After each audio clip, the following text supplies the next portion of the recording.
Mm-mm. Hey, what's up? This is your girl Diamond. I am the executive director of Black Trans Women's Inc. I'm also the host and producer of Marsha's Plate podcast. I come on YouTube every Friday at 7 o'clock. Well, not exactly at 7. Today I'm on time, but I'm not always on time. Between 7 p.m. and 8 p.m. Central Time, and talk about all kind of random stuff. This is an interactive situation, so if you are here, say hey in the chat box. Hey. And you can ask questions and we can go from there. But today's topic, we are going to talk about the binary, specifically the gender binary.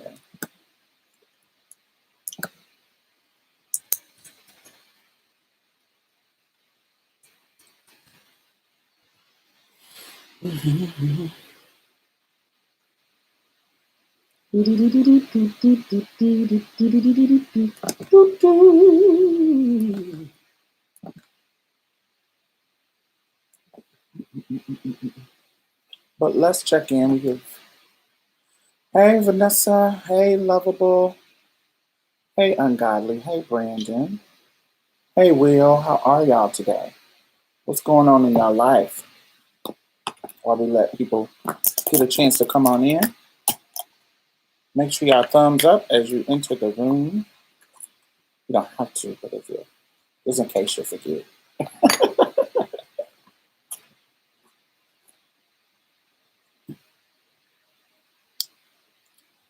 Hey Android, happy Friday.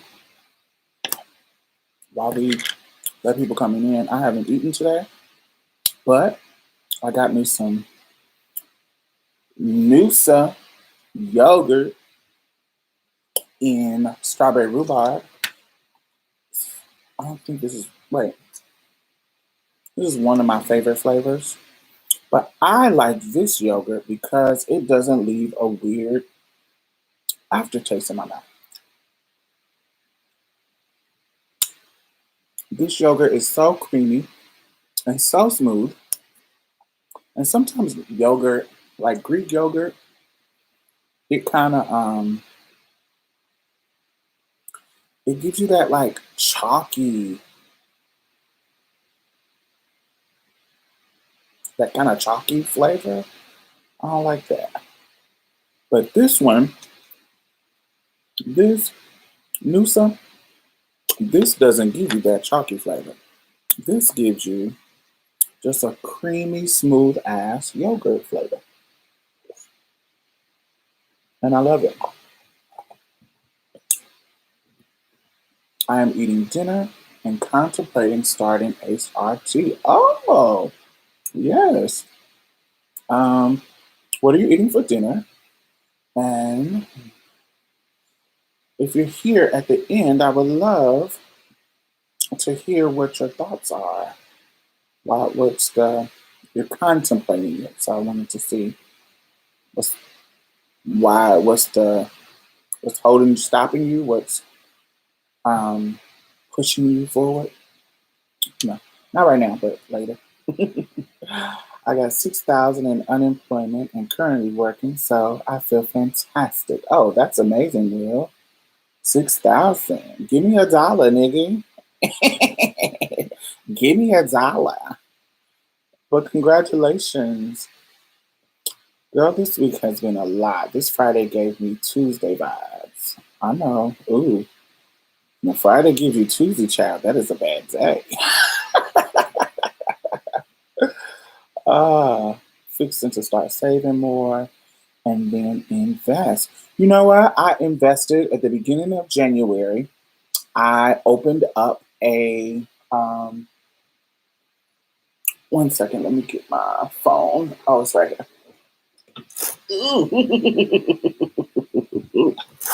Yes, here's my phone. So I opened up a Robinhood account just to start playing with investing. And child, I opened it up at 13. I had like 1,300 to play with in regards to like investing. So now I am at 2,220. Y'all see it? Child. Yesterday, not yesterday, day before yesterday, I was at like 2,600. It was doing good yesterday, but it dropped in the last couple of days. But for me to invest 13 and then I'm already at 2,220, child, I am doing good. I feel love. I feel love about that. So that's what I'm doing. Um, let's see. Let's see what else was there. Bucking down for this so-called snowstorm that might mess up my Valentine's digging. Uh, Everybody is honey in Dallas because so Texas isn't used to any kind of snow or any kind of like icing and stuff like that. So that's why that whole big old Dallas pileup happened because they're not used. First of all, they ain't good drivers anyway. But add ice, it's a whole shenanigan. So I'm staying in the house. They won't give me, and I'm single, so I don't have no Valentine's Day. um, I might have a little trade though. I might have some trade though. That we discussing. You know how I don't know if you when you get of a trans woman over 35, it's something that trans bitter gene get to festering, and niggas get on your nerves real quick. I think it might be over 30. Once you get over that, the average age of death for a trans woman and you're still alive, that's when that bitter trans gene pop up. And you don't have as much patience for the niggas as you used to. So yes, that's me. So we might, it depends on how I feel. Um, Diamond, I'm still looking forward to the story where you sent Jill to the. You know what? I set up my camera today to record.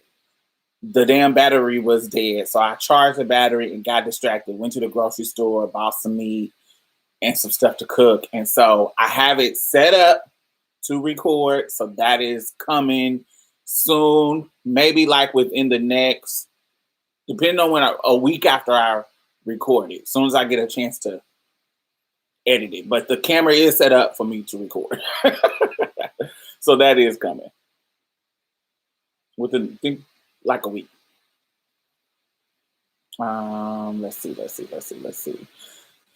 That's fantastic. Oh, yes. That's a sickening turnaround. Yes, that's love. That's almost double. 2000. It was at 26, so that was double my money. That's it. Not is that double? Yes. Yes. I already made my profit back.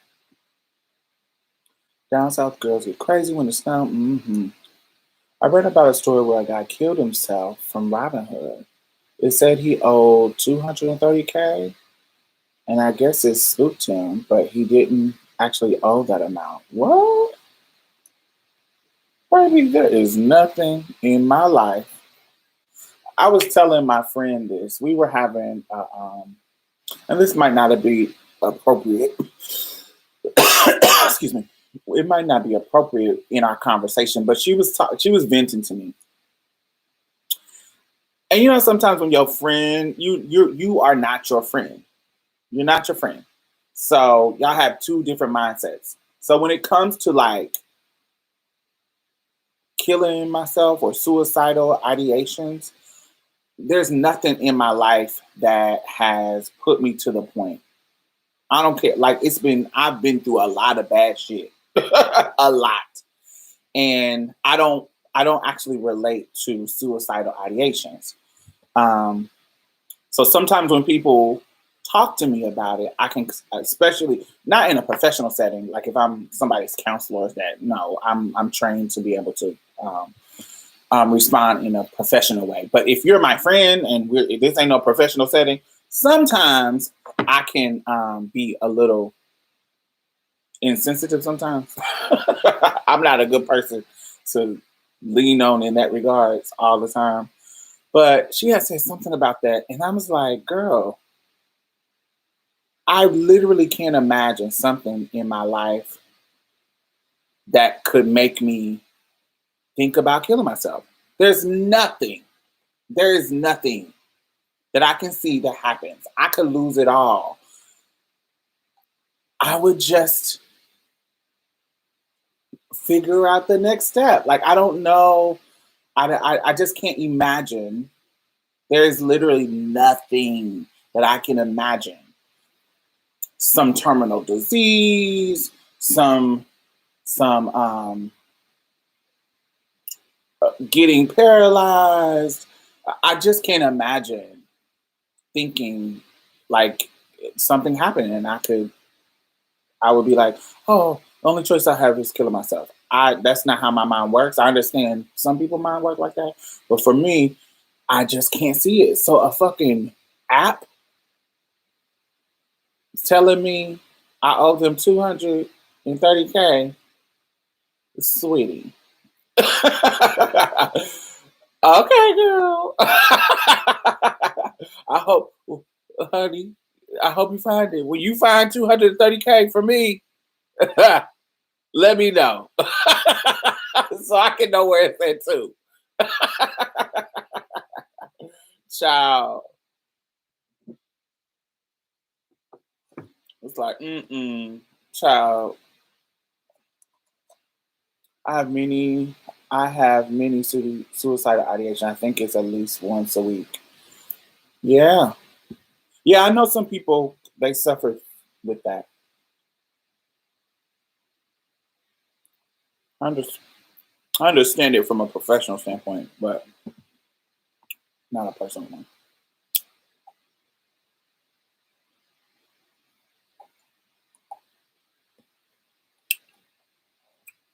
I have suffered from suicidal ideation over the years. It is a bitch to crawl out of. No shade. True. Suicidal thoughts often come from isolation. I know from experience. Yes. Yeah, I don't know.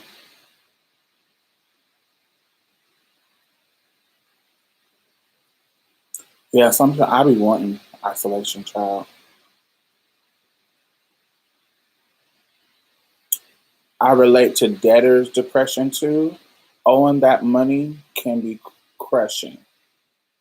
Yeah, see, I, I go when it comes to debt and shit like that. I think in my mind, those are the enemies. Those are the capitalistic enemies. Like when I look at credit scores and think about student loan debt, honey, government, I owe y'all some fucking money. Navy, I think of them as an enemy. I'm trying to get over on y'all. I ain't thinking of me on y'all is not gonna affect my. It's almost like y'all are the enemy. Y'all are a motherfucker I don't like, and I owe y'all some money, honey. You wait for it. You wait for it, or figure out how to get it for me. Get it from me, bitch. That's how I think about it. It's never gonna be something that's gonna make me think about harming myself.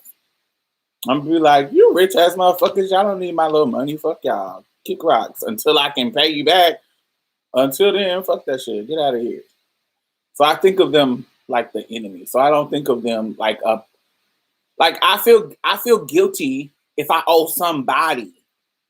You feel what I'm saying? Like if I owe my people, like if I owe my sister, if I owe my best friend, if I owe, I'm gonna feel guilty about them because I have an emotional attachment to those people.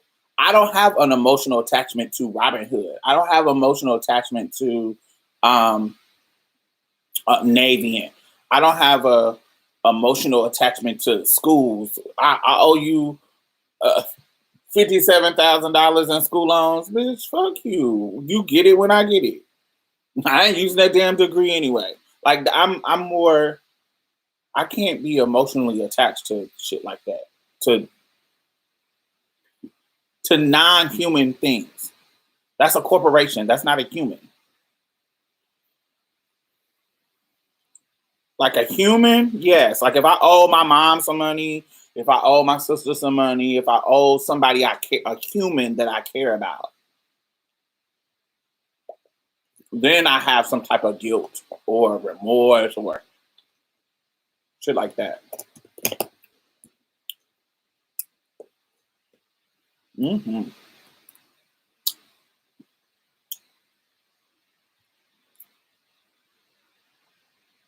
All right, get in line. Get in line, honey. You're gonna have to garnish it. And you ain't even gonna garnish it because I'm gonna do just enough. I'm gonna pay just enough to keep my loans out of default. That's it. You gonna get the bare minimum, bitch. Just so you can't garnish it.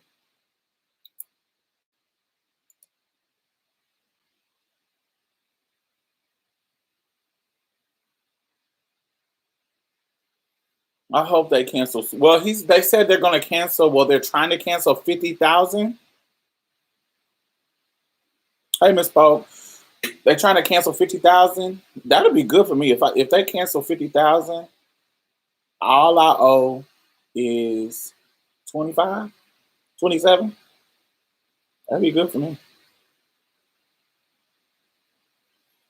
Yeah, that's it. They said they're gonna cancel. That's what they said, child.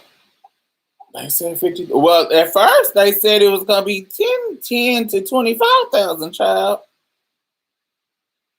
But 50,000, I'll owe just 27, and 27 is way more reasonable than honey. That's 77, child. This is why we need Bernie Sanders as president. Yeah, Jordan, I appreciate Bernie, but I just don't think folks is ready. Folks were ready for Bernie. I think,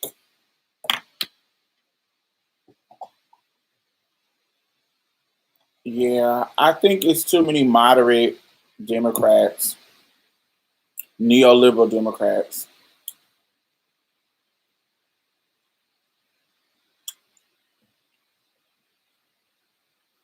Mm, that would be enough for me. Cancel all that. Student loans are not my sickening, not at all. I lived my best life though.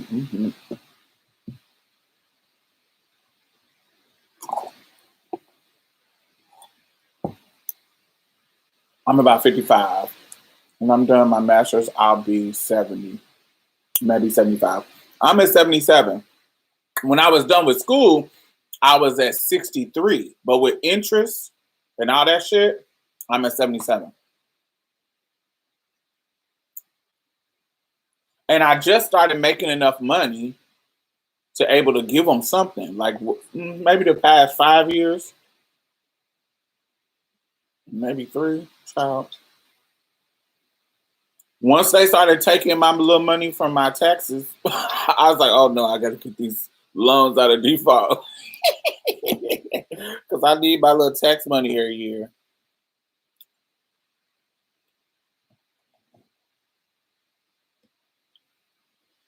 And damn, you just made my anxiety go through the roof. Child, what I do?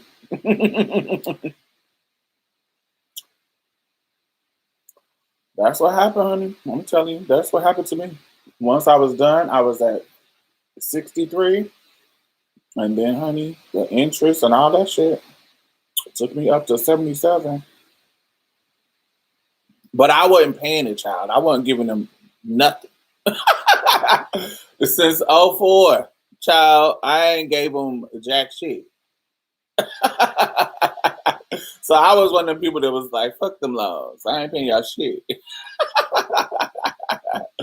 Now I'm up to par. My shit is out of default. They're not taking my tax money.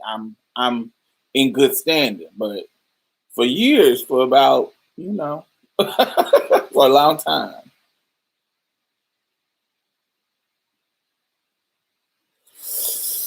Diamond, you need to write a short story named "The Sun, Moon, and Stars" about the late trans-attracted trade. Wouldn't that be funny? We all need to do a compilation where we all tell our stories. Oh, that would be a good podcast.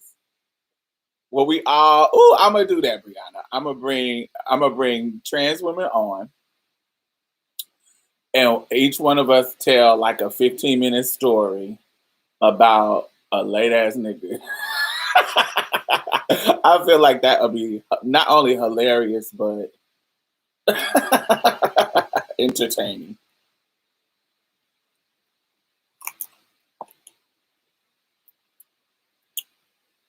That would be cool. How's my book going? It's going great. I have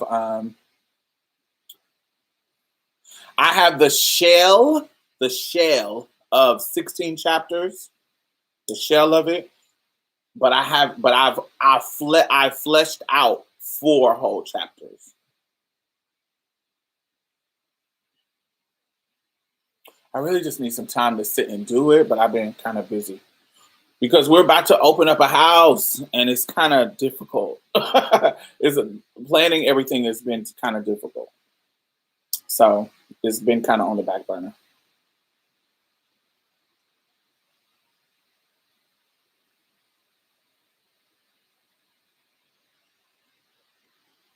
Yeah, I got so much on my plate now. I got so much.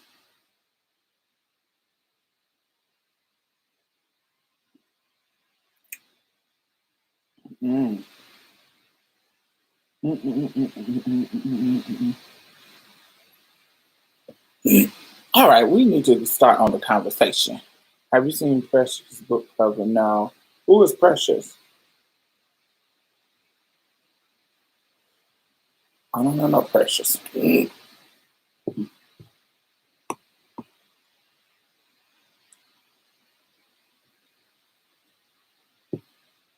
No, I haven't seen her book cover.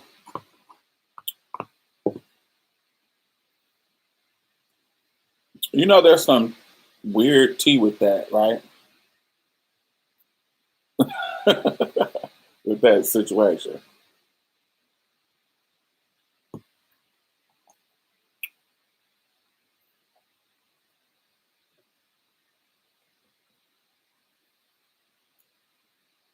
We'll talk about that. We're not about to talk about it here, but we'll talk. We'll chit chat later.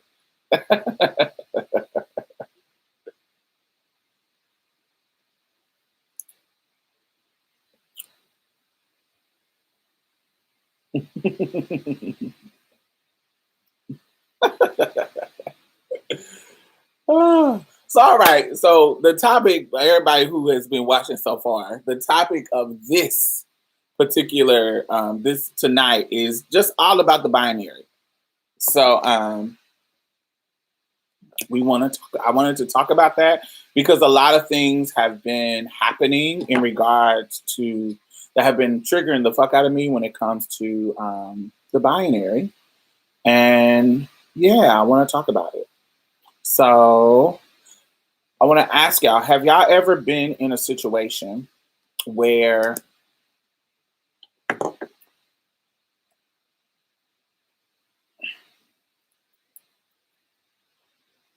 either a person or an atmosphere or people or in general, whatever you was interacting with, that you ask yourself, am I feminine enough or am I masculine enough? Like if you're in a relationship with a guy or a girl, have you ever sat and asked yourself, am I feminine enough for them? Or am I feminine enough for this situation? Maybe like if you're trying to do a pageant, maybe. Or am I feminine enough to be doing this particular thing?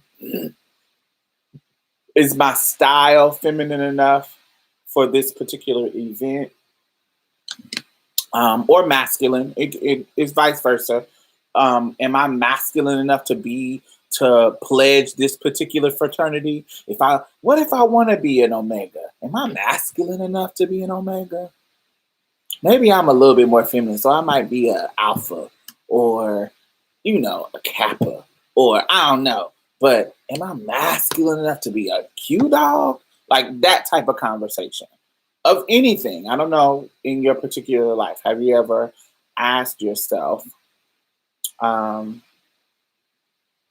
you, you know, that was college shade, Brianna. um, if you ever asked yourself, if you have questioned your masculinity or questioned your femininity, you are being affected by the binary. Whatever the binary is, like whatever that is making you question yourself, you are being affected by the binary. A lot of trans people, their identity, not every single one, but particularly, you know, back in the day, this, now we got a little bit more non-binary language, but particularly back in the day, your transness really revolved around the binary. Even we don't use this language now, but back in the day when they say I'm a woman trapped in a man's body, that's antiquated language. If you hear that, that's nobody says shit like that no more. But it is about that you are this one thing on this side and you are transitioning to the other side. Even transness is rooted in going from one space on that binary to another space on the binary. So going from being born a male child and being conditioned and expected to grow up to be a man, but then you like, skirt, pump the brakes. That ain't really me. My brain is telling me that I'm supposed to go over here. And so you do what you need to do. You take your hormones, you take you get your surgeries, and you go to this side.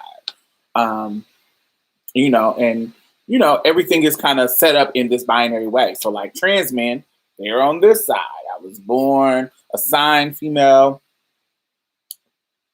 at birth, and then boom, this just doesn't sit well with me. And so boom, I'm gonna go over here. So now I'm a trans man.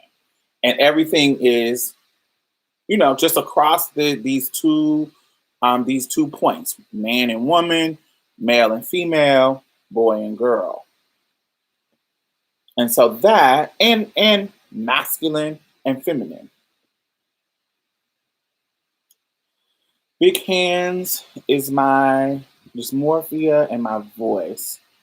That's the thing that trigger Coco. Those are the things that triggers your gender dysphoria.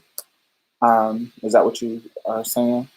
Yeah, that's the bisexual conundrum, especially me being bisexual, being a bisexual Black male. So even bisexual is based in the gender binary, because bi, meaning two, is you like both of the two.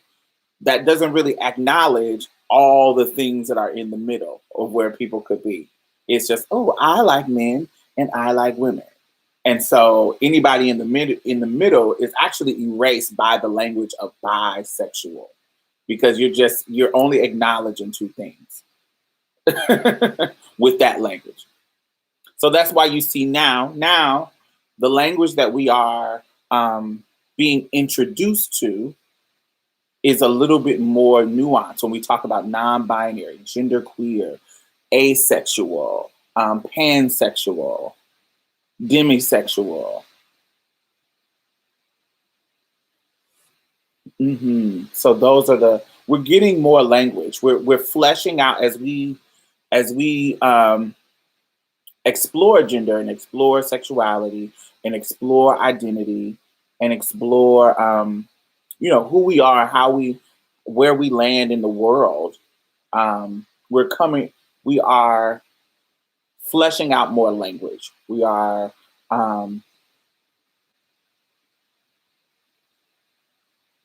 coming up with more theory, coming up with more language around that. Um, let's see where we are. Yeah, I feel you. Hang in there, Will. You will find like-minded people. Me being a bisexual male, I personally feel like I'm too feminine around straight males, but I also feel like I'm too masculine around full-blown gay guys. It's weird. I've met people who experience that.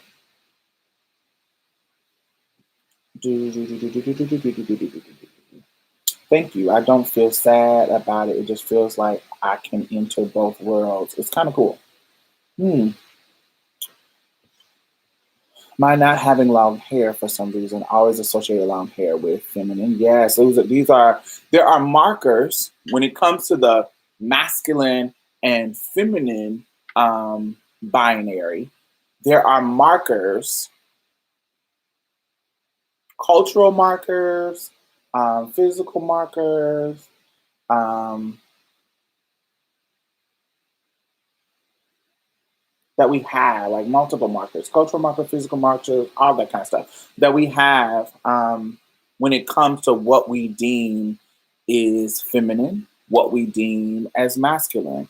And each and every one of us, what that means to us is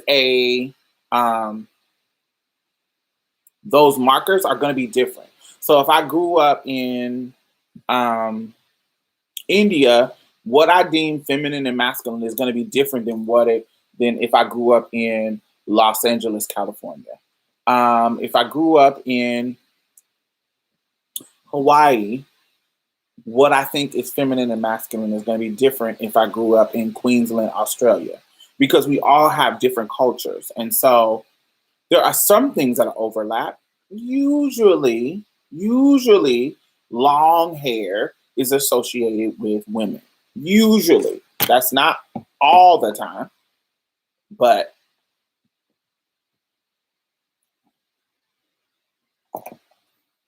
that's something you see common. Um, height, but then if you get into even different cultures, if you get into fashion culture, like fashion, a tall woman is seen as feminine too, because we want you to look sickening in our patterns and in our gowns and in the textures of our clothes, and we want you to look like a human hanger. So you need to be tall so that it can show off our pattern and show off our fabric, the luxness of our fabric. So in the fashion culture, a tall woman is seen as feminine and more desirable. Um, Masculine. How you dress. We've seen this kind of with men's fashion, back in the 60s, 70s, 80s, having some tight pants on was kind of the norm. Having some tight jeans or um, fitted jeans or some cut off shorts. I remember I watched this old movie during Halloween. I told y'all about it. Sleepaway Camp. And the dudes in there who were deemed to be masculine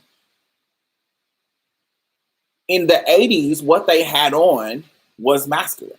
They deemed the little short shorts and the little muscle shirts.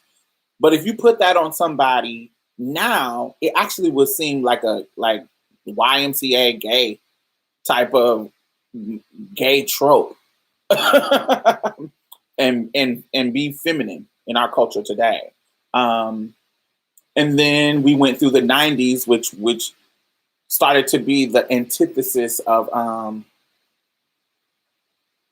whatever came before them, and they started being more baggy, particularly around urban culture. Pants started to be more baggy. Clothes got bigger. It started to look a little bit different.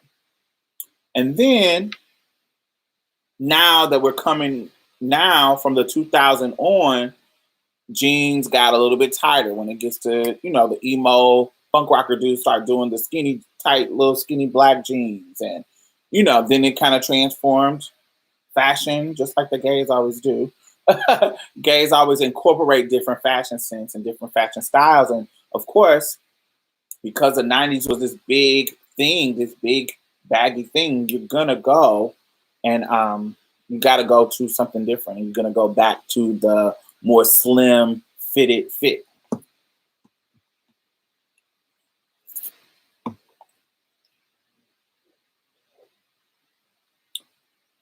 And then if you go all the way back, like if you go all the way back, all the way back, then heels were literally created for men to make them seem taller, but also to make them put their feet in, keep their feet in, I don't know what they're called. The horses, when you're on a horse and your feet is in those, I don't know what it's called. I can't remember, but it's connected to the saddle where your feet go. Heels were created so your feet can stay in those things. And so they were created for men. They weren't created for women. But now, when we fast forward to now, of course, stirrups, great. If that's the name, if that's what I'm talking about. Yes. So now, most of the time women are wearing heels. That is the norm for women. And so over time, things change. And that lets you know how kind of arbitrary or fickle the gender binary is. It can change based on culture. It can change based on time over time. So many different things. Heels and wigs was for the men. Yes, God. The men were the lace fronts and pumps, baby. Oh, nasty boot and bag and lace, baby.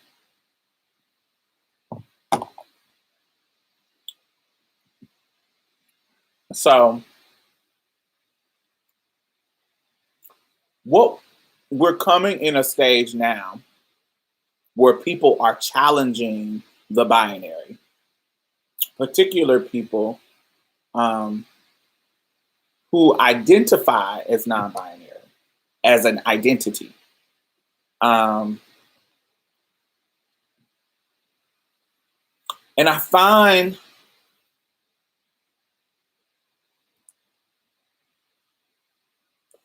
so there's a couple of things that I have not a problem with, but that I find myself in the middle of discussing.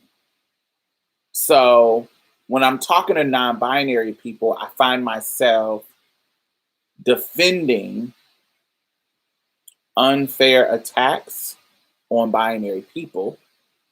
And when I'm talking to binary people, I find myself defending unfair, unrealistic, weird ass attacks on non-binary people.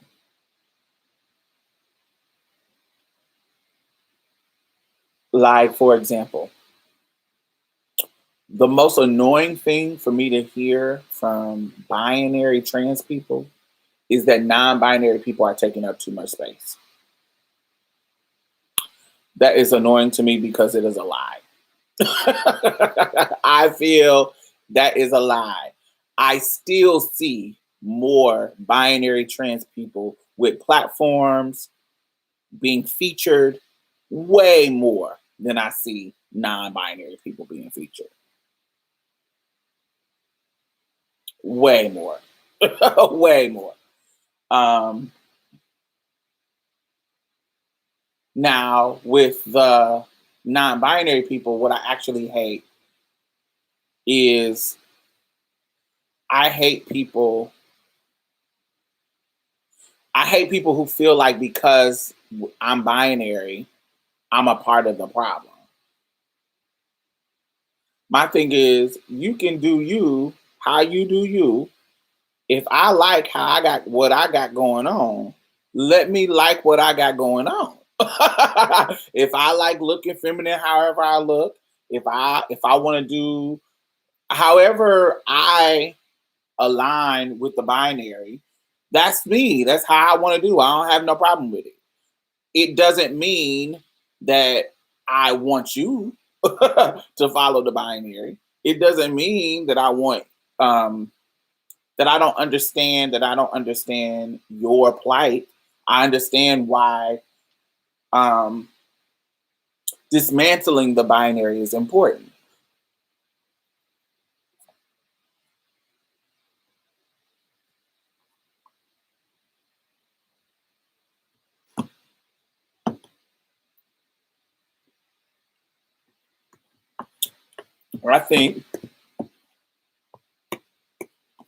I think a lot of times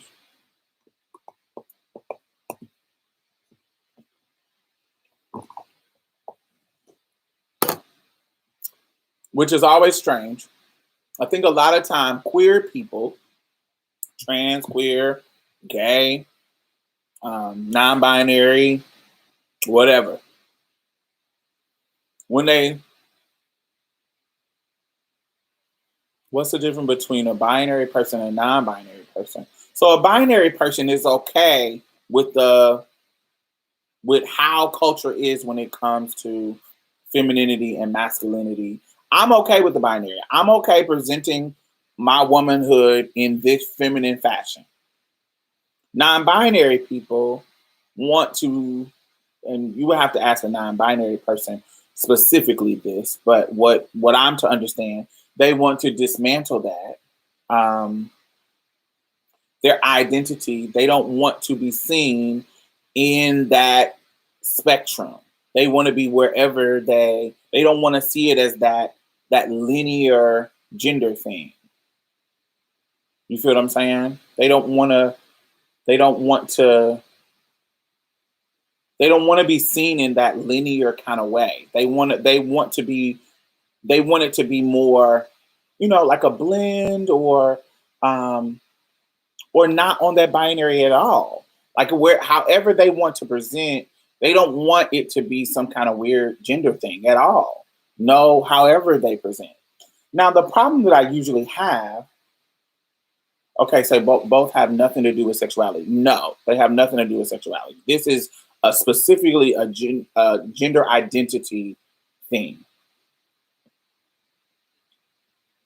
Identity. So non-binary as an identity compared to like transness, um, all that kind of stuff. So no, it's not about sexuality.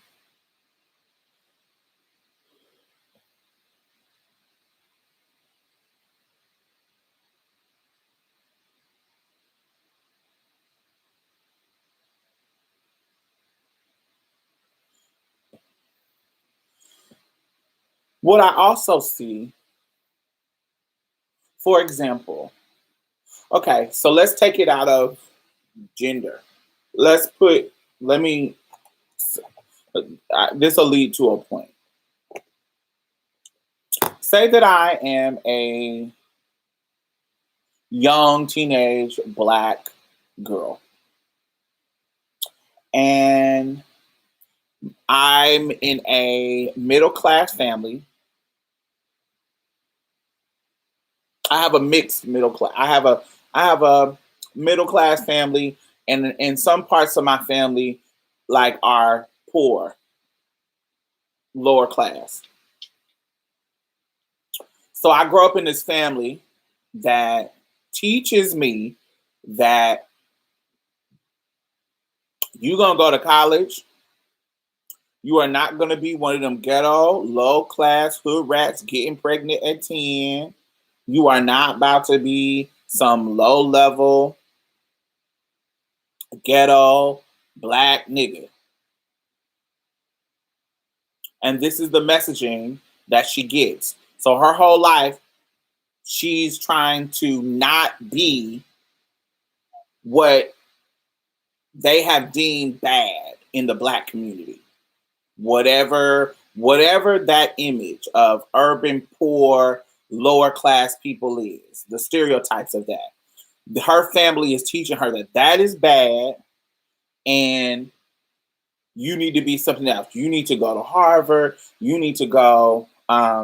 This is something that I see a lot in like African immigrants coming over here when it comes to, like white supremacy and how they distance themselves from black people because they know if I align myself with black people, that there's no favor in that. There's no privilege. I need to distance myself from them and make a very distinct difference. So this it happens a lot with immigrant, not just African, but I'm my mental is going to African because I see it so damn much. And because they look like us, it can be they can be easily blended in. Whereas like if you're Asian, they know you're Asian. Like you distinctly don't look black. And so you can be the model minority, but you really have to make the distinction if you are African immigrant. But that's another just topic of discussion. But say that you're that girl and your family is teaching you. You have to go to Harvard, you have to go this. And so in your mind,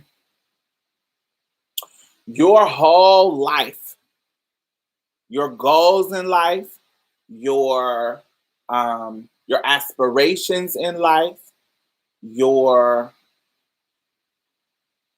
whatever you dream to be. You feel what I'm saying?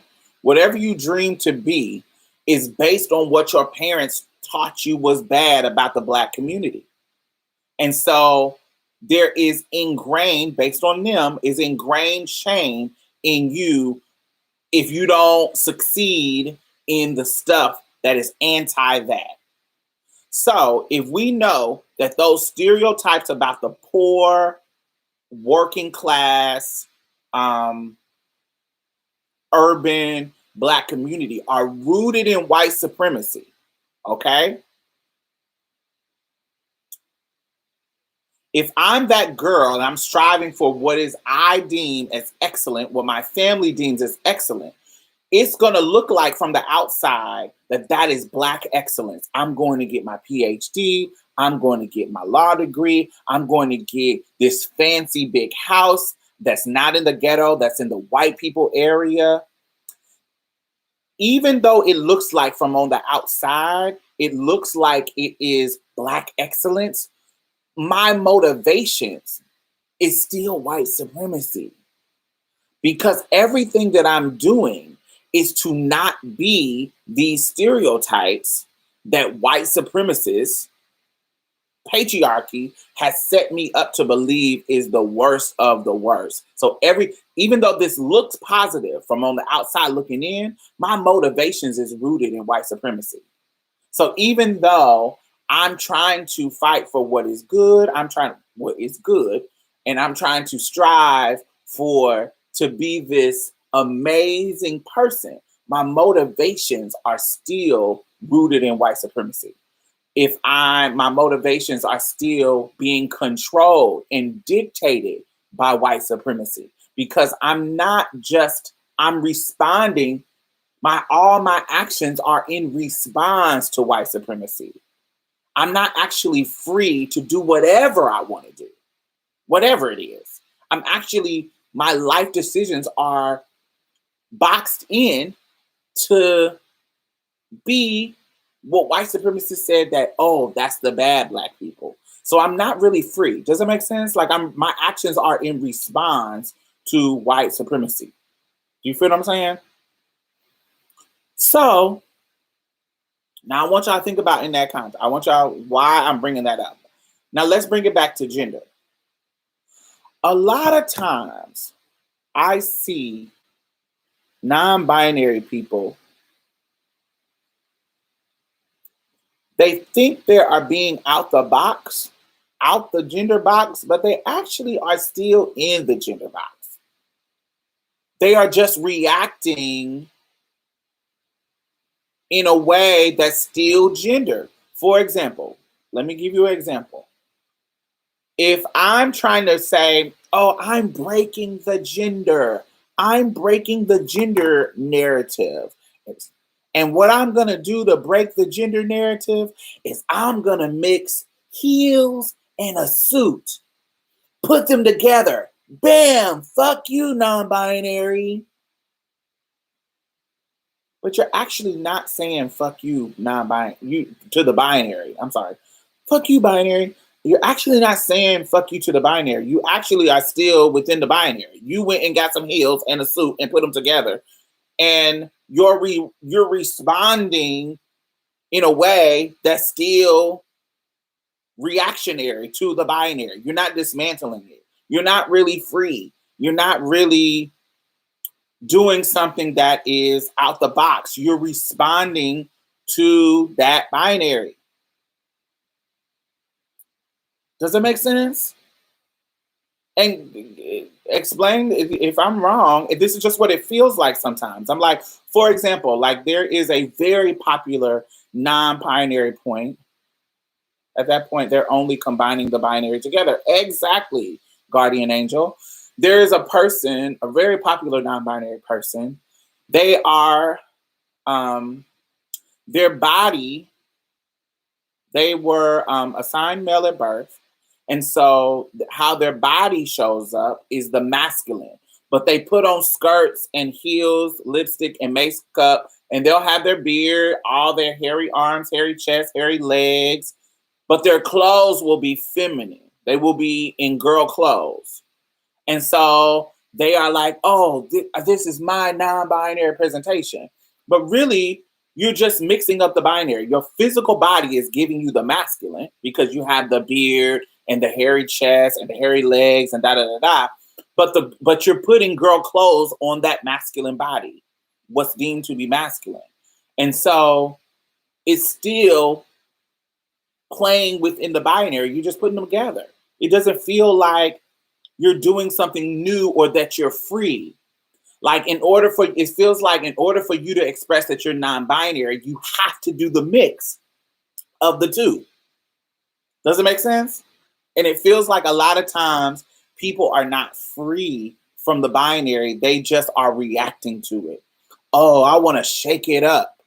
I want to shake it up. I'm not actually dismantling it. Are we actually? But what other alternative is there to be free? I don't know. Free to me is doing whatever. Like there are some people who I feel like they're just doing whatever they want to do. It doesn't feel like it's in response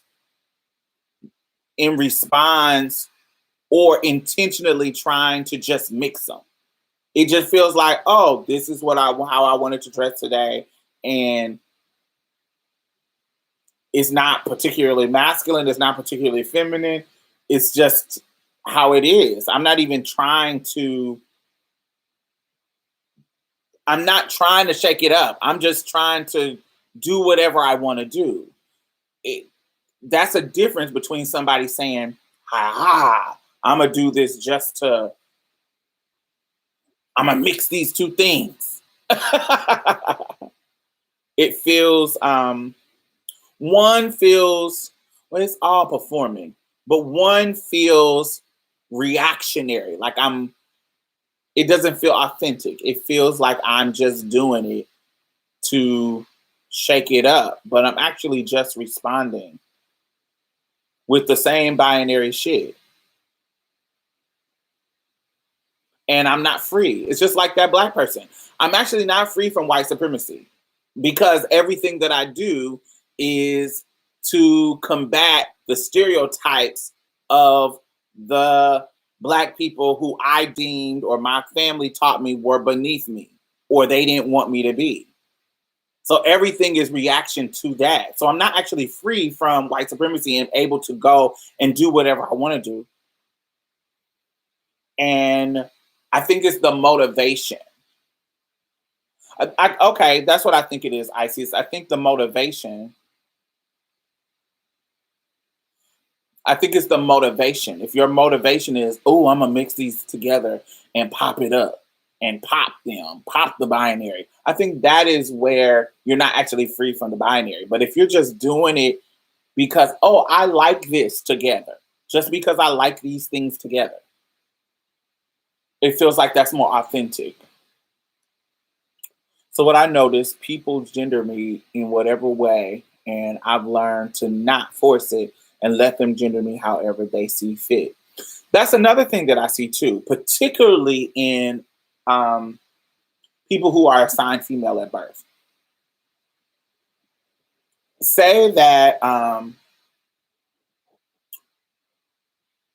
say that you are a non-binary person, but you read as just a cisgender woman or a cisgender man, wherever side you are on. When I see you, or when I see or when some, not just me, or when somebody, the world, just say people see you and you read because of the norms, you read as a cisgender woman.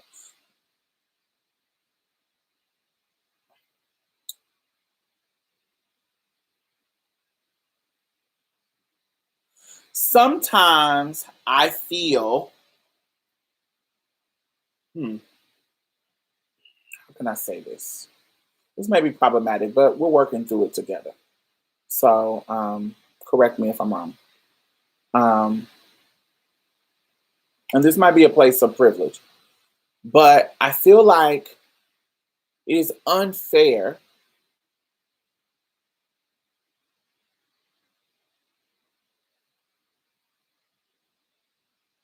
Let me explain the situation that I was in.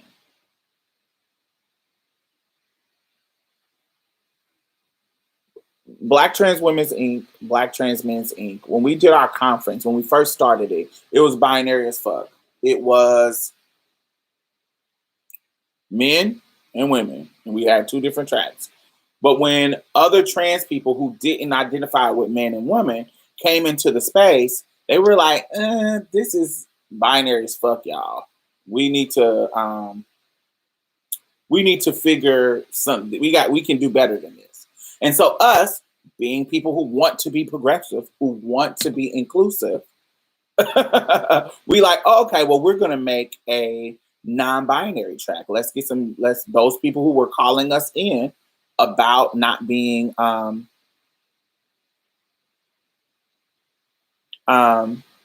about not being, inclusive, or that we said, hey, can y'all help us do this? Can we we don't have non-binary people except for y'all. So if y'all don't have to, but if y'all want to lead this charge, we'll give y'all space to do it. So they were like, sure, we want to. So a year later, a person comes and they're non-binary, but they read in every way like a cisgender girl, like a cisgender Black girl.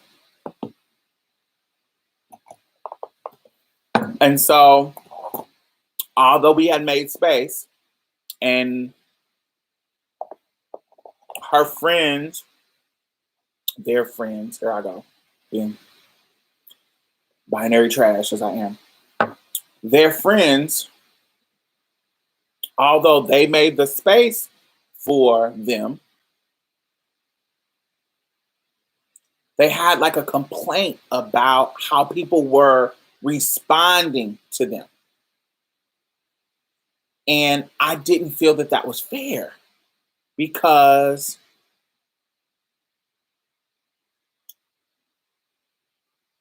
I'm not under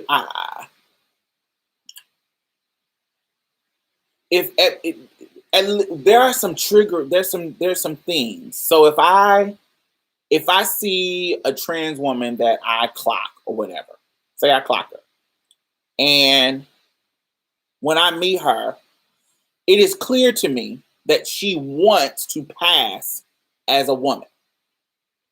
So for me, in my mind, I'm going to assume, this is just assumption, I'm going to assume that she wants to be addressed as she.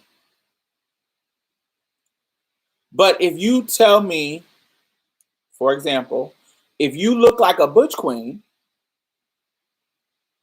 and you got a beard, you got all the markers of a regular dude, on our initial meeting, how am I supposed to know? How am I supposed to address you? Initially, of course, I'm going to ask, hey, what's your pronouns? That is what we have learned is a safe way to do. we're going to say, hey, what's your pronouns? But on the initial meeting, if I'm the clerk at the hotel and you just walk up to the hotel and you just walk up to the desk and I'm like, okay, sir, what time do you want it? And I'm seeing a whole boy here, like a whole masculine thing. There's no mix up. It's no kind of, you're dressed in boy clothes. You've got a beard. You got every marker of a cisgender man, but you want to have your pronouns to be something different.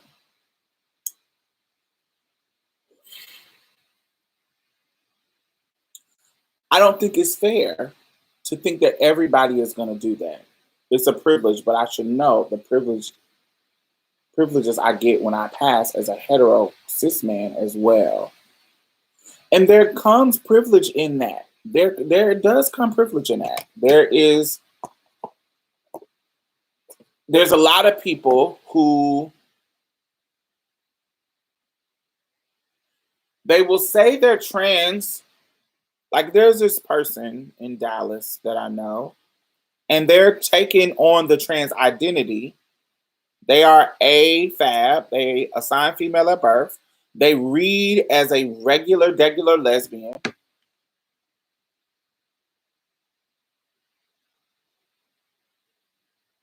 Yes, Ready Rock, that is true. It is not fair to demonize people for addressing you how you look. But once you let them know your pronouns, it becomes an issue. Absolutely. I think once a person knows, I think once you have let it be known, hey, my pronouns are she, her, hers. I don't care how I look. If you know what I'm giving and I've told you this, and that's what it is. Yes. But there's a lot of times when people will feel they're in that situation, they were saying that they felt triggered by how people were responding to them. And I'm like, but you're not like the other non-binary people, and you don't have to be.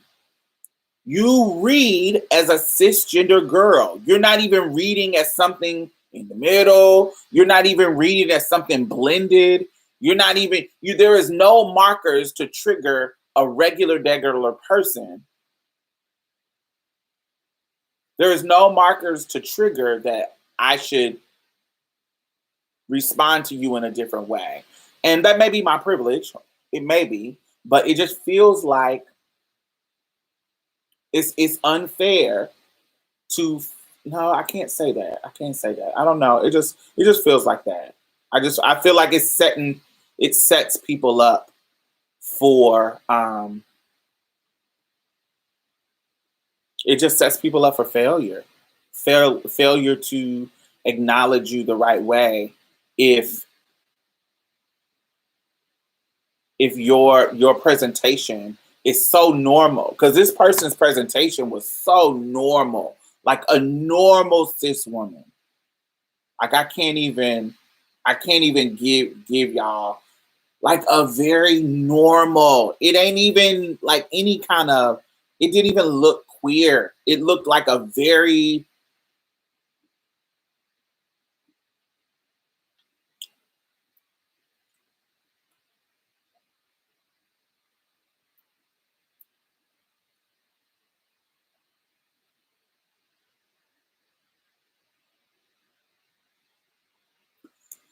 But the good thing the good thing about, to me, non-binary people, what they're trying to do, if we're dismantling the binary, and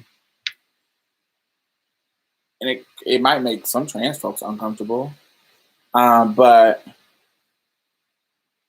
it actually would, if we dismantle the binary, it actually would eliminate transness altogether. Actually. Because if the binary was dismantled and everybody could just be whatever they want to be, there would be no pressure of being masculine or feminine. You would be able to navigate the world however your brain sends you to. There wouldn't be a binary to respond to be able to transition to go to another one. If the binary was dismantled, transness wouldn't exist in the way we know it today, because there wouldn't be anything to transition to. It would be I'm just being, which is quite free, which would free a lot of people. It would free trans people. It would free queer people. It will free cis straight men. It will free cis women, because they would be able to present however they want to present, and it not be a negative effect. There would be no social capital in how feminine you are, how masculine you are. There wouldn't be any investment in that, because there wouldn't be any kind of privilege that comes if the binary was dismantled altogether.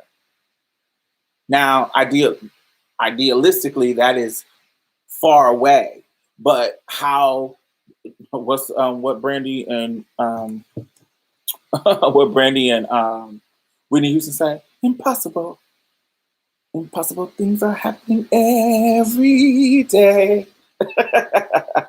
And so that may seem so far-fetched, but there's a lot of things that we have overcome and dismantled, that at the time that they were going on, it was far-fetched to think that we could get to where we are now. And so what does that look like? What does that change over time? What are steps can be taken now to dismantle that now? I don't know.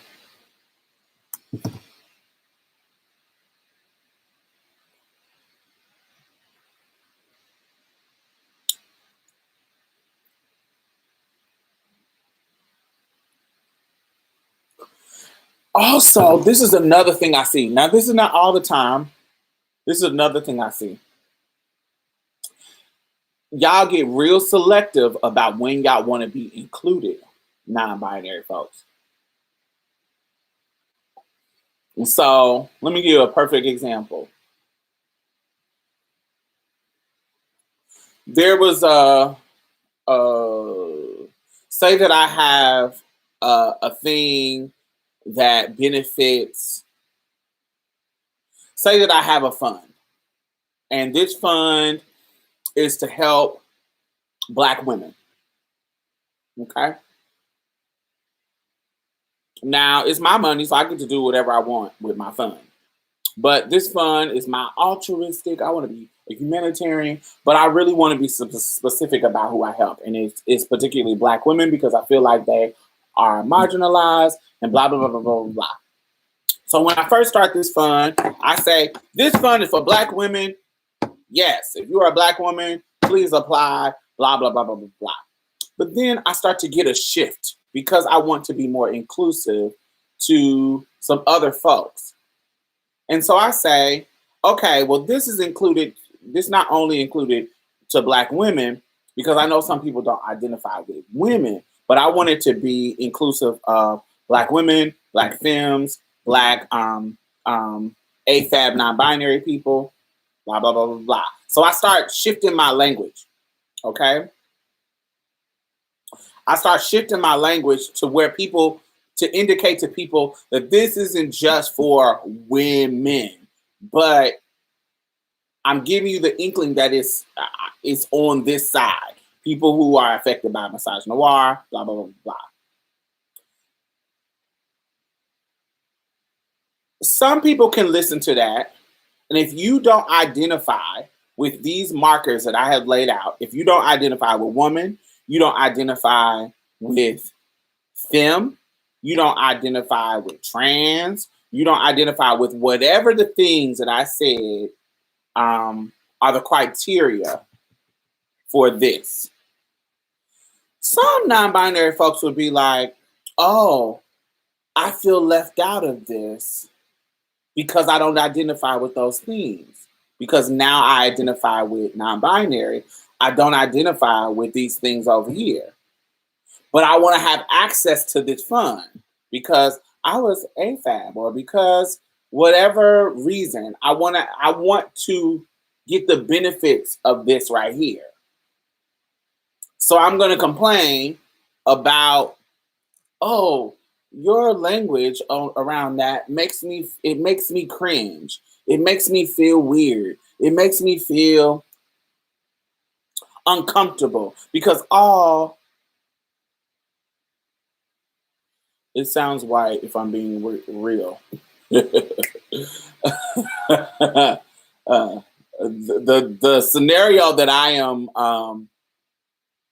referencing is a real scenario, and it is a white person. Just Jr. It is, but other people chimed in, and they were saying other people chimed in, and they were black, and they were saying it makes them cringe too. But my thing is, if you don't identify with these things, to me, I automatically be like, oh, they're not talking about me. So I'm not tripping. If I don't identify with woman, if I don't identify with them, and I don't identify with non-binary trans person that's over here being impacted, then I'm gonna be like, oh, they're not talking about me. I'm excluded. But I'm intentionally excluded because I have changed my identity to this non-binary thing that's not included in the woman. So if you don't identify as a woman no more, you're not a woman. So why are you bitching about not being included?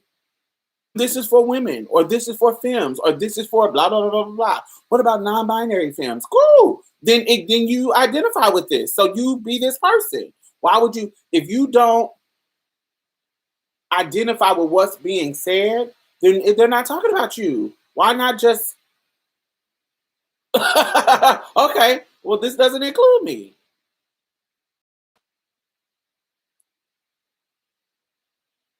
It just feels sometimes like you want to be included, but then some things are not for you. Once I said once I identify as a trans person, I no longer can be a part of the cisgender stuff. And I'm okay with that. once I have crossed the threshold and transition, I'm no longer a part of the cisgender stuff. And that's not always that's why when that whole little thing where, well, cisgender spaces and da da da da da, I'm always like, do I want to be in a space where motherfuckers don't want me in there? I don't want to be in a space where motherfuckers don't want me in there. That I'm like that is private. That is private. Now I'm not talking about some public, oh, I don't want you in my bathroom. No, I'm talking about a privately created something, a privately created fund, a privately created group, a privately created da da da da. I don't know. I just feel like I don't want to be a part of that shit. I don't want to be a part of something that is exclusively for somebody else. It just feels weird. It feels like I don't want to be there. And so I see a lot of times folks try to push themselves into something when you literally are saying you don't identify with it. So if you don't identify with being a woman in this particular fund or this particular group is for women, then go, then that's not for you. Why does it have to be I'm triggered and harmed by the language when the language is not for you? You just don't. If I say, oh, I'm tired of these niggas, I'm tired of these dudes, I'm tired of these men, and you don't identify with dudes, men, niggas, then I'm not talking about you. Why would you want to? Why is it triggering that you're not included in that? If it's privately created, I let them be married. As you said, I don't want to be where I'm not wanted. So let me scroll up 1 second.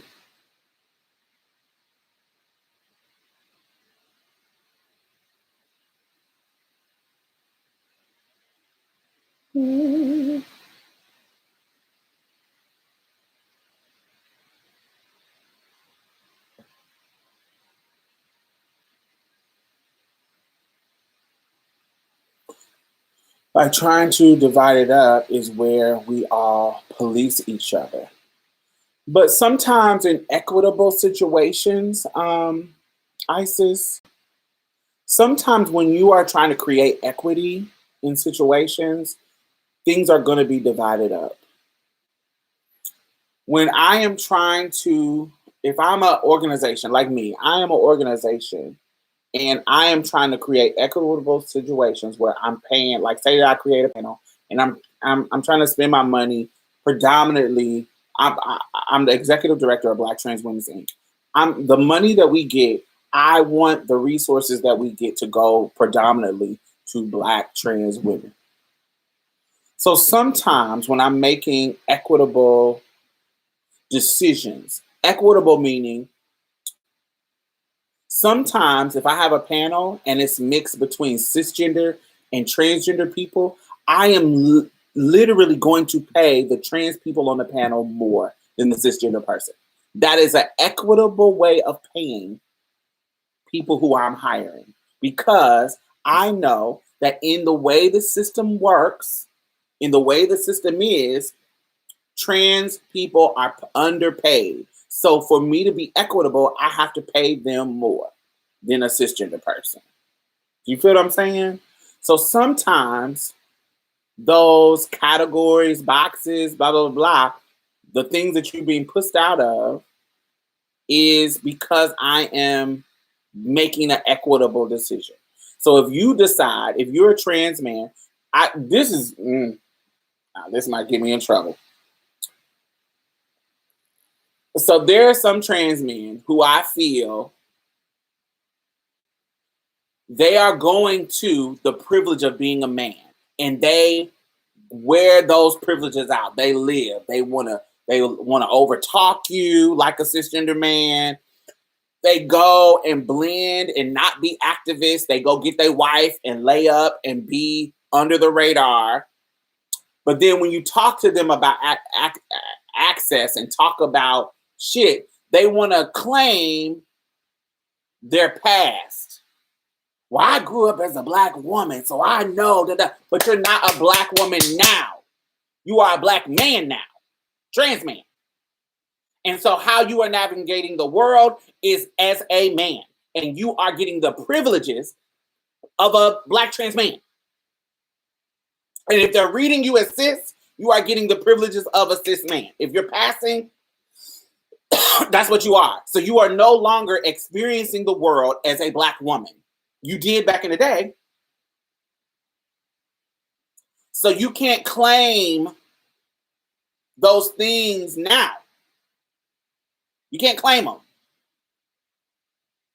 In the same way that I can't claim that I'm getting right now in the moment that I'm getting cis male privilege. I can't claim it. I understood it back in the day when I was a kid, when I was, younger.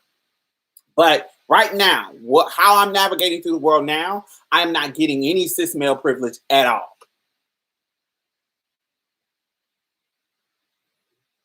So it always feels like people want to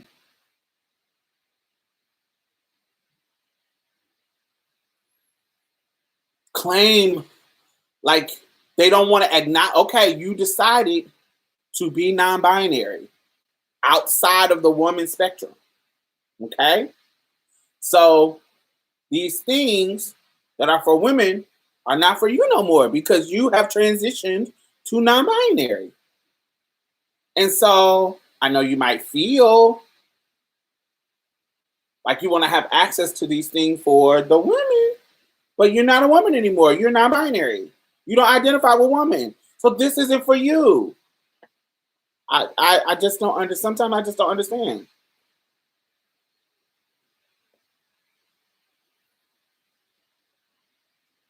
Although most gatekeeping trans women will beg to differ. Explain that Planet Azalea so I can know the context of what you said. Because I know some gatekeeping trans women that are trifling and shady. So give me more context in that statement because I get exactly what you're saying, I think. Now, mind you, have you started HRT yet? But I still consider myself a woman. Oh, is that the context? Yes. If you haven't started HRT, some trans women will be like, you're not a woman. But I know some trans. I'm not on HRT right now, and I ain't been on since 2013. But you ain't about to say I'll navigate the world as a woman. So I don't know what you're talking about. But yeah, some people. I remember when I was younger, if you don't have titties, you ain't no woman. Get out of here. If you ain't full time, girl, you ain't no woman. Get out of here. I remember I used to be that girl when I was younger because that was the culture. That's how the older girls were to me. So that's how it didn't last long.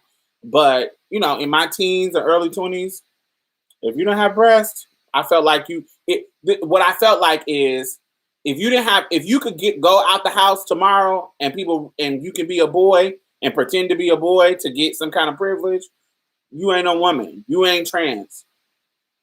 If you weren't full-time, living this life full-time, you weren't trans to me.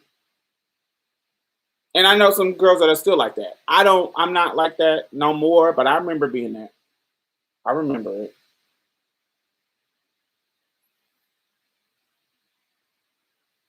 Yeah, I guess the takeaway that I want to take away is dismantling the binary helps all of us. It is a process. Everybody's not going to get you. And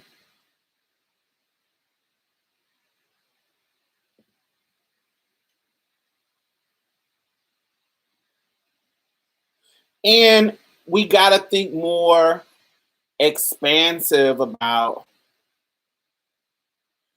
We got to be more expansive about what we think of as man and what we think of as woman. We have to do more work around that. In the meantime, as we navigate as we navigate trying to dismantle the binary, we gotta really expand what we think about a woman is, how a woman can present, how a woman, from the most masculine butch woman to the most high feminine woman, all of those things can be a woman, and being really expansive about what that looks like. We have and vice versa with the men. What made you not think that anymore? Meeting people who weren't hormones, but they were living their lives.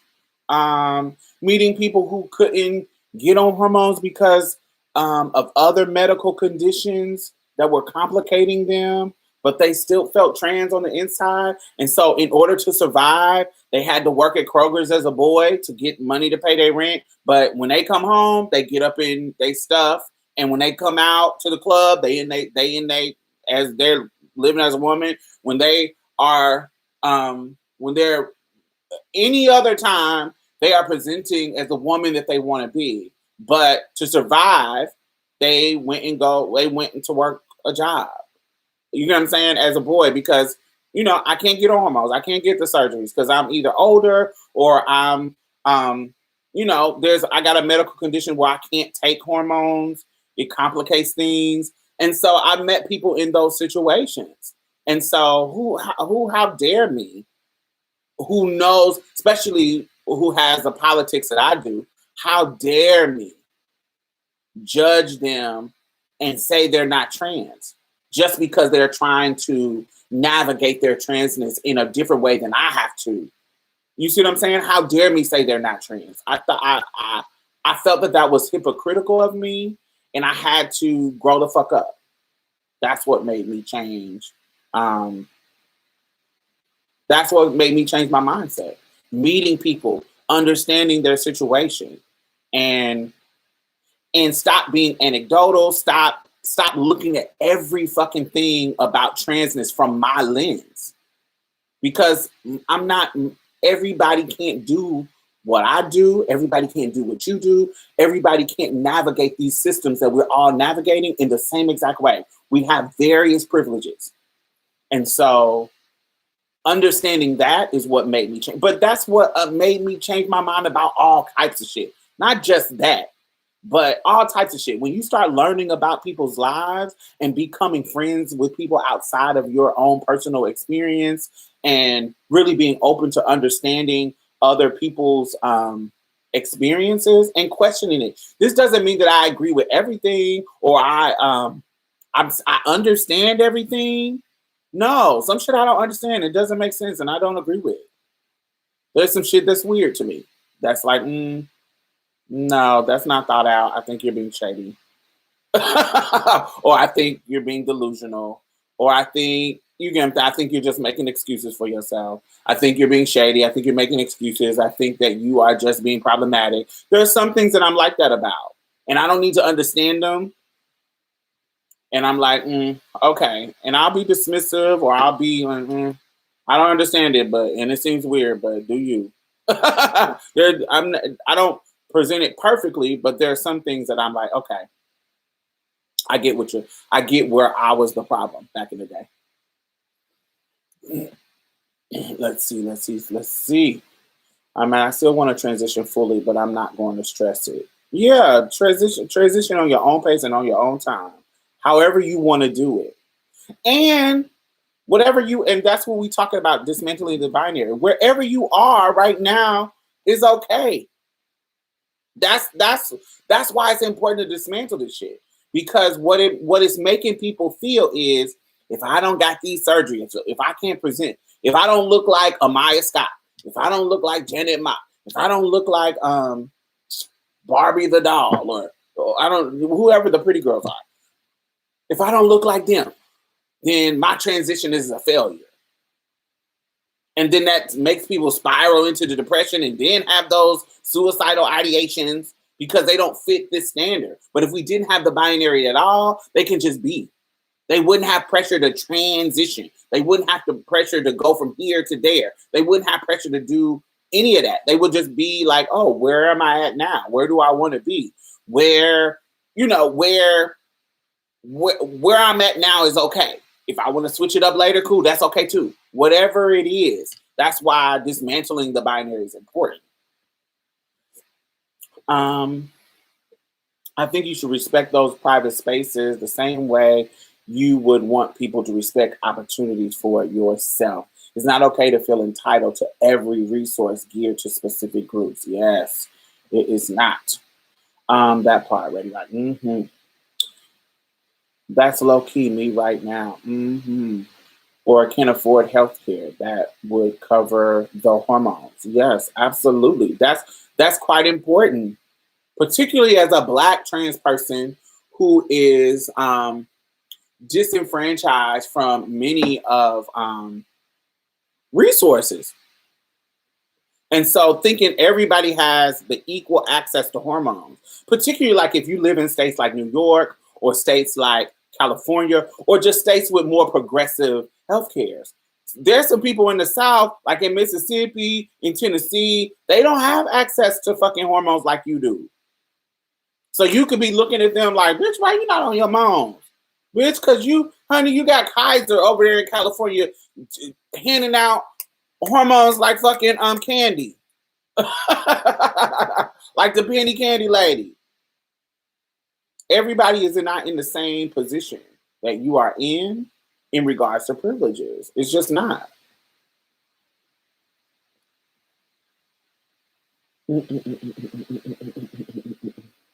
It's like there can be so many requirements to be considered one gender or other. Ultimately, no one, or very few, actually fits the box. That is another thing that you are so fucking right, Slick, because if you really think about it, all of us motherfuckers is non-binary because none of us perform gender perfectly. None of us perform gender perfectly. And in the future, I hope that we are just more it's just I hope that we are more lenient and more understanding as we go forward. You feel what I'm saying? It's just what it is. I think none of us perform. I don't care who Every single person that I have met in my life that is cisgender, even them, they didn't perform their gender in a way that was perfect. That was pitch perfect. There were some people that I can imagine that came really, really close. But then when I get to know them, they don't. They just don't. So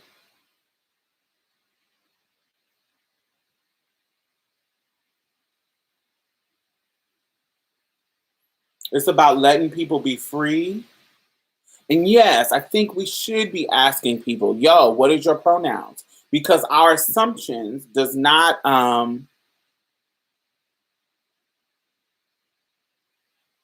I can't if I assume that you're a boy and you're not, just because based on you look, my job is to ask. My job is to ask, yo, what are your pronouns? You know, what's up? Let me know what's up. And then once you tell me, I can respect it and we go forward. But in that initial stage, honey, look,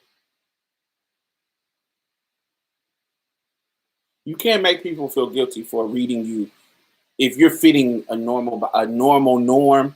It's like if I see a cat and he come and knock on he meowing outside my door and I open the door. Oh my God, it's a cat outside my door. I know this is strange. I hate when cis people do this. But if this cat identified as a dog, I wouldn't know because, child, you are a cat at my door meowing. Oh, okay. I hate when cis people do that.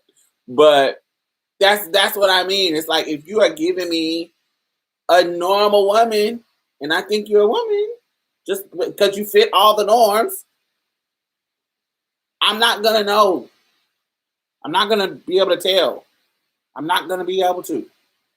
And so just say, hey, I identify as this. And then that triggers my mind to know, even though I see what I see, you don't identify with what I see. So I can mentally make the check that this is different and adjust. But don't be mad. Don't be mad, child. I don't want to be put in the non-binary box or the GNC box. Now, I don't know. I'm not telling you what you identify. That's cool, Planet. Um, but I feel like we all are gender non-conforming. If you are assigned one way of birth and you say, fuck that shit y'all talking about, I'm not that, and I am something else, and I'm trying to do something else, you are gender non-conforming because you are not conforming to what the gender that they said that you were. Now, you don't have to identify with that, but I'm going to think that's what you are if you are breaking the rules. If you are not conforming to what the doctor said, then to me, you are gender non-conforming. You may not be non-binary because that's a specific identity, but gender non-conforming is us, all of us motherfuckers. If you are a gay boy and you identify with a cis man, just a cis gay man, and you getting done in your butt, you are also gender non-conforming because the conforming would be you being with women. That's conforming to what the gender rules are. You are going and having sex with women, but you are saying no, I don't like that. I like men. So you are now gender non-conforming because you are going against the grain of what they say your gender is supposed to do, how it's supposed to act, how it's supposed to look. So if I feel anybody going against the grain of the norm, of the gender norms, and you're not conforming to those rules, is a gender non-conforming person. So I'm a gender non-conforming person. RuPaul, Janelle Monáe, Prince, anybody who is going against the grain.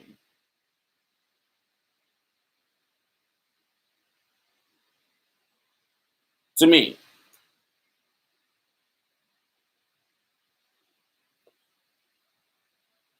The second a cisgender man listens to Mariah Carey, that box is unchecked. I'm like, what? Yes, that's a part of it. Anytime that you don't do what is deemed manly, masculine, that.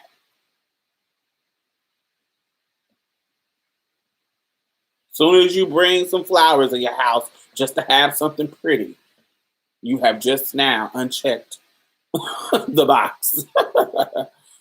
Another thing that complicates this is that outward appearance greatly impacts people's belief in who you are and how you act. There is a study that when people put on lab coats, they get better test scores. Interesting.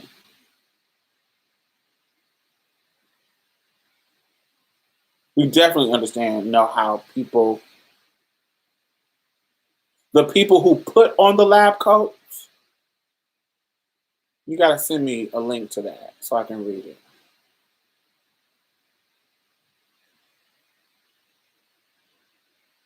Yeah, but I don't think they want you to. I don't think it's intended for people to want you. I don't think they want you to identify with non-binary. I don't think they want you to.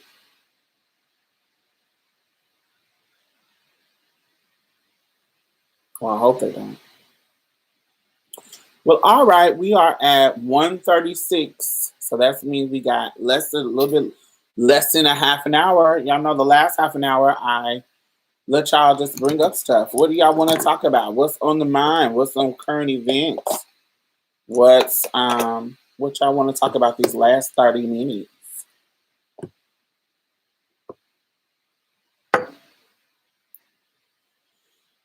Make sure y'all thumbs up.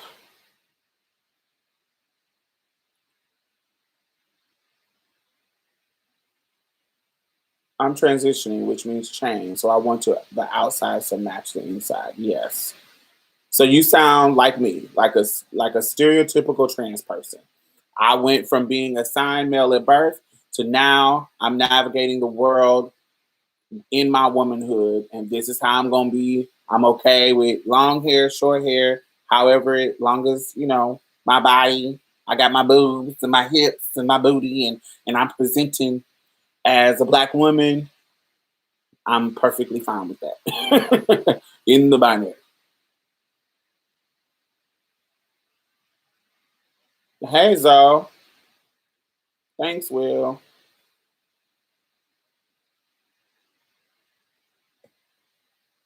Would you ever permanently move back to Indy given the homophobic, transphobic climate? Well, you're gonna find homophobia and transphobia everywhere. It doesn't matter where you live.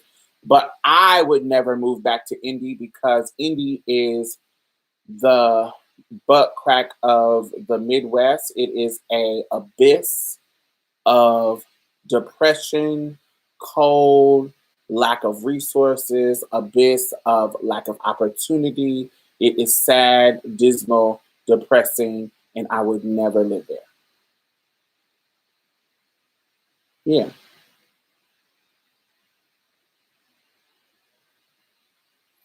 I have been watching you since I was 18 and now I'm 29. Come on, 11 years. I learned a lot from you, Diamond. Thank you, Will. Thank you for being a long-time supporter. Do you prefer injections or pills? I prefer injections. I actually prefer a combination of the two. Um, but if I had to choose between either or, I would do injections. Injections, you get more of the effect. Pills is going through your liver, so only a small portion is being observed.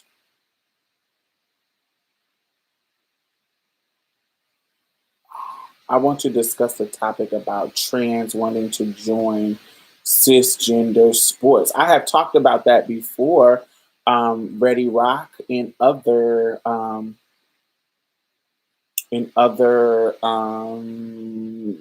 lives and other videos. What specifically do you want to talk about that? A lot of trans women believe if the hormone levels match that a cisgender woman, then it should be fine. I can't say that I'm in full agreement with that, but I I just want the rules to be the rules across the board. That's what I want. I want the rules to be the rules across the board, and that's what I want. If that's the rule, then make that the rule. For the trans women, the cis men, the trans men, the cis women, whatever the rules are, make it across the board. There's a lot of things that doesn't seem like people is acting like, oh, you have a genetic advantage and da da da da da. But when we talk about Michael Phelps and his genetic advances, so let me give you a perfect example. Look at how they treat Caster Semenya. I've talked about this before, but I'm gonna do it quick. How they treat Caster Semenya, a black cisgender woman born with a genetic advancement. She naturally creates more testosterone, so that makes her run fast. Whatever it does, it makes her faster than other cisgender women. They're trying to get her to take hormones to suppress her advantage. But when it comes to Michael Phelps, they have studied and found in his body, he creates 50% less lactate acid, which makes him less prone to fatigue, so he can swim longer and faster distances than other people without tiring out. He has a bigger wingspan, so they're not making him take medicine to equal out his lactic acid in his body, because he's a fucking white man. He's a white man in the sport, so they let him, whatever advantage he have is just, oh, it's his advantage. But because this is a black woman runner with a natural advantage, y'all want to harass her. Make it across the board. And don't think that we're not paying attention, because I'm paying the fucking attention. I'm seeing the difference in how you treat black athletes and how you treat white athletes when it comes to these advantages. And the same thing with trans people. If the rules are my levels need to be that equal of a cis woman, boom. When my levels get there and I'm tested and my levels get there, boom, there we go. That's what's going to happen. Now,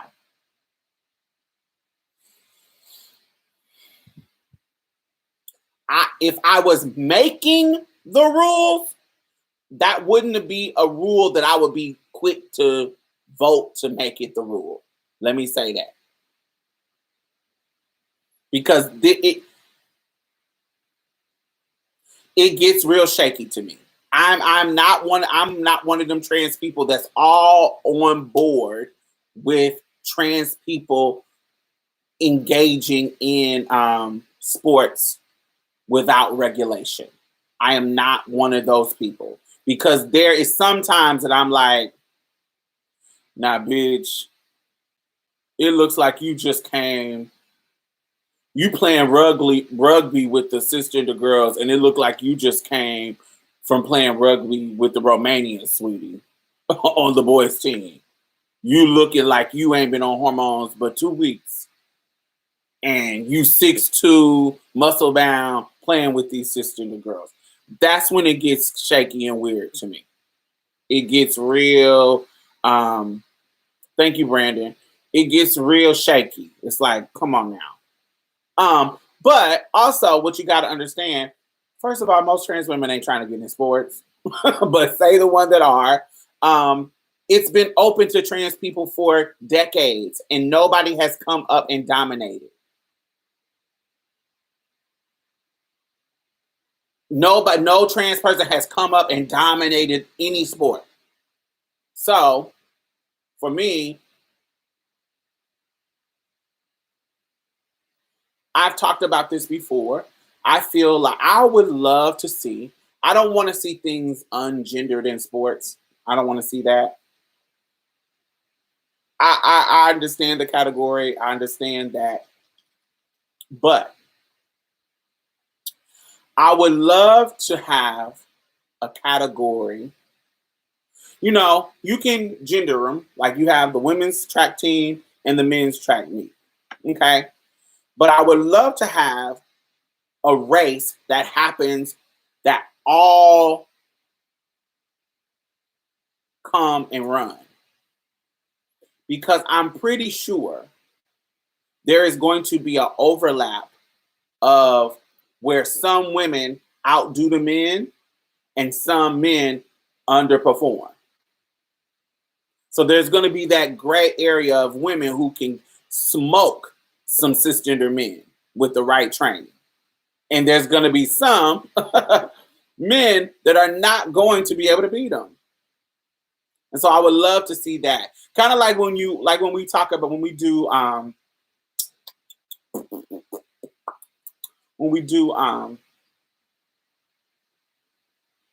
like sex siren, like the categories in ball scene. You have women's vogue, men's vogue, and then you got to open to all. Where if you're ready to battle, whoever, let's word out. I think it should be. I think there should be a category like that. I think there should be a gendered ones, men, women, and then there should be one where all, if they want to participate in that one, all of them get to participate. Just let's see. Cisgender women's level are not even the same. Exactly, Cassandra. Facts. That's facts too. What brand of injection would you recommend? What's the most effective? Oh, I don't know. I can't tell you that. What I liked. So I've not until recently. I just went to the doctor this week to get on Moans, to get back on Moans. I just, for me, this is my personal opinion. I've been self-medicating most of my transition from the time I was 24 till maybe like 34. So I went to a doctor to get a prescription when I was 16. I lied and said I was 19, but I was actually 16. So from 16 to I went to college, which was like 19, 18, no, 19. From 16 to 19, I had a prescription to estrace, like a pill. Then when I went to Mexico, I went to between 21 and 24. I was buying black market an injectable shot from one of the drag queens at the gay club. I was paying her $20 and she shoot me up with the shot every 2 weeks. And so that's how I was getting moms then. And then because the doctor that I had been going to, he had died. And so I didn't have insurance. And then when I hit 24, I started going to Mexico. And I started getting Perladil. Perlutil. I type it out. Perlutil. That's how you spell it. Perladil. I can show you what it looks like. 1 second.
Ooh, my food is ready.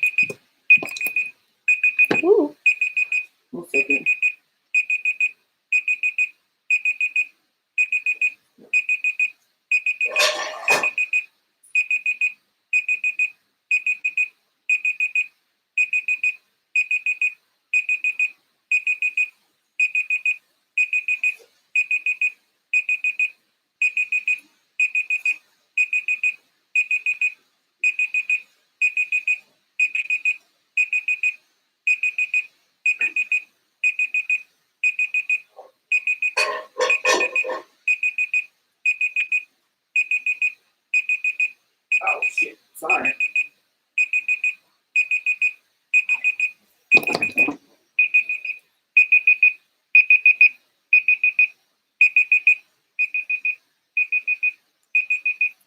Stop. All right.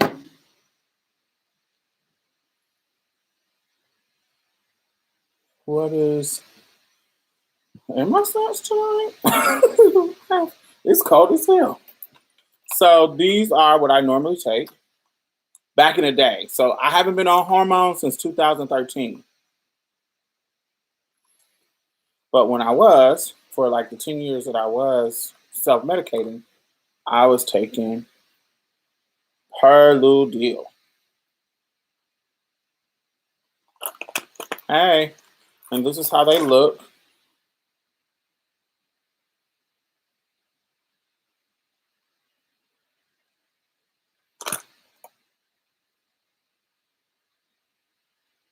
Per the deal. Yes.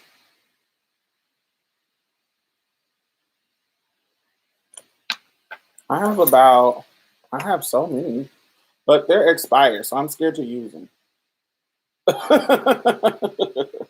But I have so many, but I'm not going to use these because they're expired.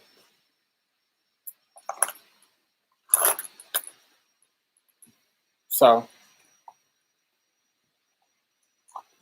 yes. Let's see. Um,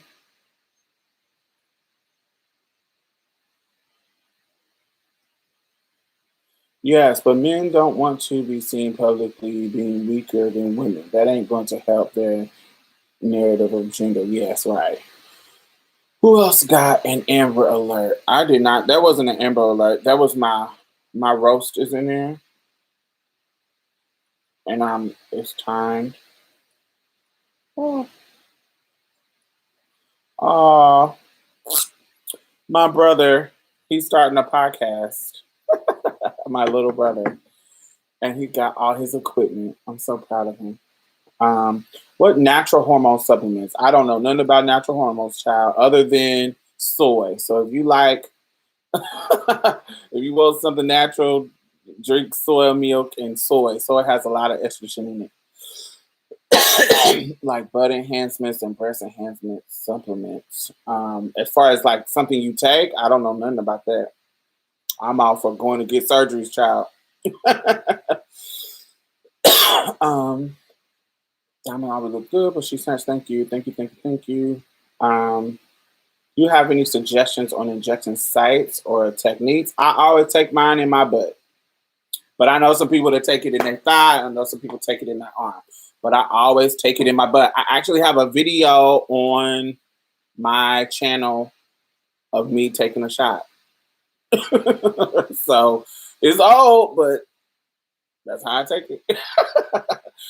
I've been on here for a long time, so whatever these basic things, I have talked about many times over. Do you look as good as you? Asking for friend. Do he look as good as you? My brother doesn't look like me at all, but my brother, in a masculine form, looks better than me. My brother is very attractive, I think. Very handsome.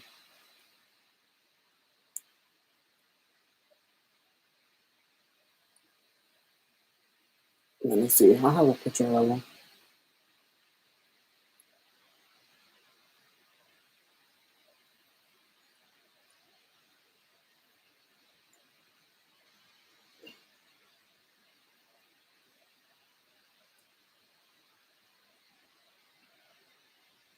Um, I actually have an article. There's an article that me and my brother did um, for Apple News, for Vox, not Apple News, but well, Vox is Apple News. Um, and we did a photo shoot together, and I will give you the link to it. Um, One second. We both did a photo shoot, and we look cute in that picture.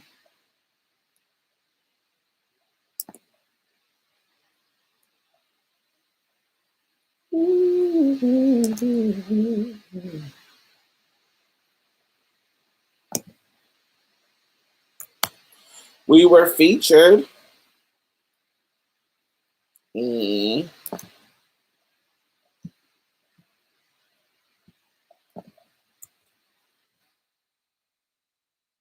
That is the feature of me and my brother. He has a picture of us together in there, and it is cute. It looks cute. He's the one in the white shirt.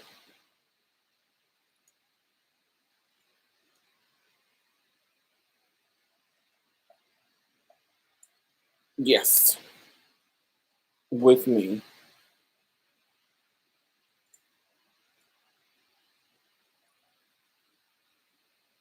We talk about our experience with police. I also have two interviews with my brother. I have an interview with my brother just on YouTube, part one and part two, when he was 21. I also have an interview with him now that he's like 30. Well, he's like 20 then. He's like 30 now. So 10 years later, we talked about things and talked about our experiences with the police together, because his first experience with the police was my first experience with the police, well, directly. And we talk about the dangers of that. Um, you can go back and check that. Yes, what else did y'all ask? Do you have suggestion on injection site? I already answered that. Do you look at da, da, da, da, da. How do you feel about trans lesbians? I think they are great. Not my thing, but we actually on Marsha's Plate, we actually interviewed a trans lesbian. Her name is Jade, and the show episode is called Trans Lesbian. Yeah, I think. Let me get something to drink. Okay.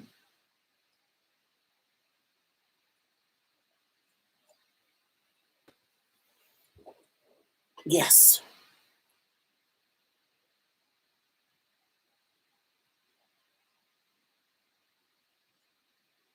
Mm, let's see. Um, um, he's married though, and he don't be wrecking his happy home. Actually, he is married, but he just moved out of his house with his wife because they are getting a divorce. When my mother passed, they decided to get a divorce a week before my mother died.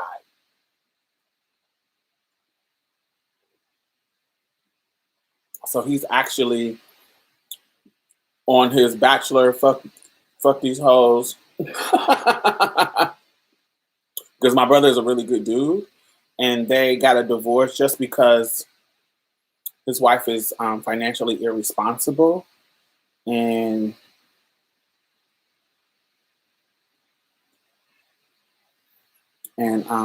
yeah, they just had some maturity differences, and so she wasn't trying to fix them, and they had went to therapy and everything, and she wasn't trying to get right, and he was like, and they both were like, it's time to let it go. Simplifying the situation, but yeah. Let's see. How do you feel about? Do you remember interviewing? I remember you interviewing me. Yes, yes, yes, yes, yes. Are you and your other brother that you talked about reconnecting with still getting along? Yes, we are still getting along. They invited me to be a maid, not maid of honor, but what is it? A bridesmaid in their wedding. So I will be a bridesmaid in their wedding in Jamaica next year. Me and my brother connect. That brother, I connect with him on musically. So we've been listening to each other's music. Um,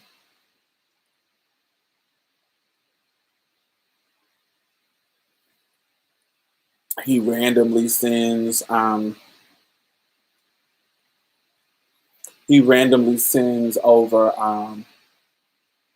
pics of his son. because the son that he just had like 6 months ago is the first child that he's ever been in. That he has 2 older children, but he didn't get along with their mothers. And so this is the one he has with his wife now is the first child that he's actually in the child's life as it grows up. And so he is every little thing he is sending me videos of, like him flipping over. The baby learned how to flip over. He sent me a video of that. It's so cute. It's so adorable. I will be trying eventually. I don't know when, but I will be, once our relationship is proving to be permanently in a good place, then I'll try to bring him on and interview him. But it's still too early. I'm still cautious. I'm like, people say they change, and then, honey, they get mad over something. You back to misgendering and weird shit. So we'll see.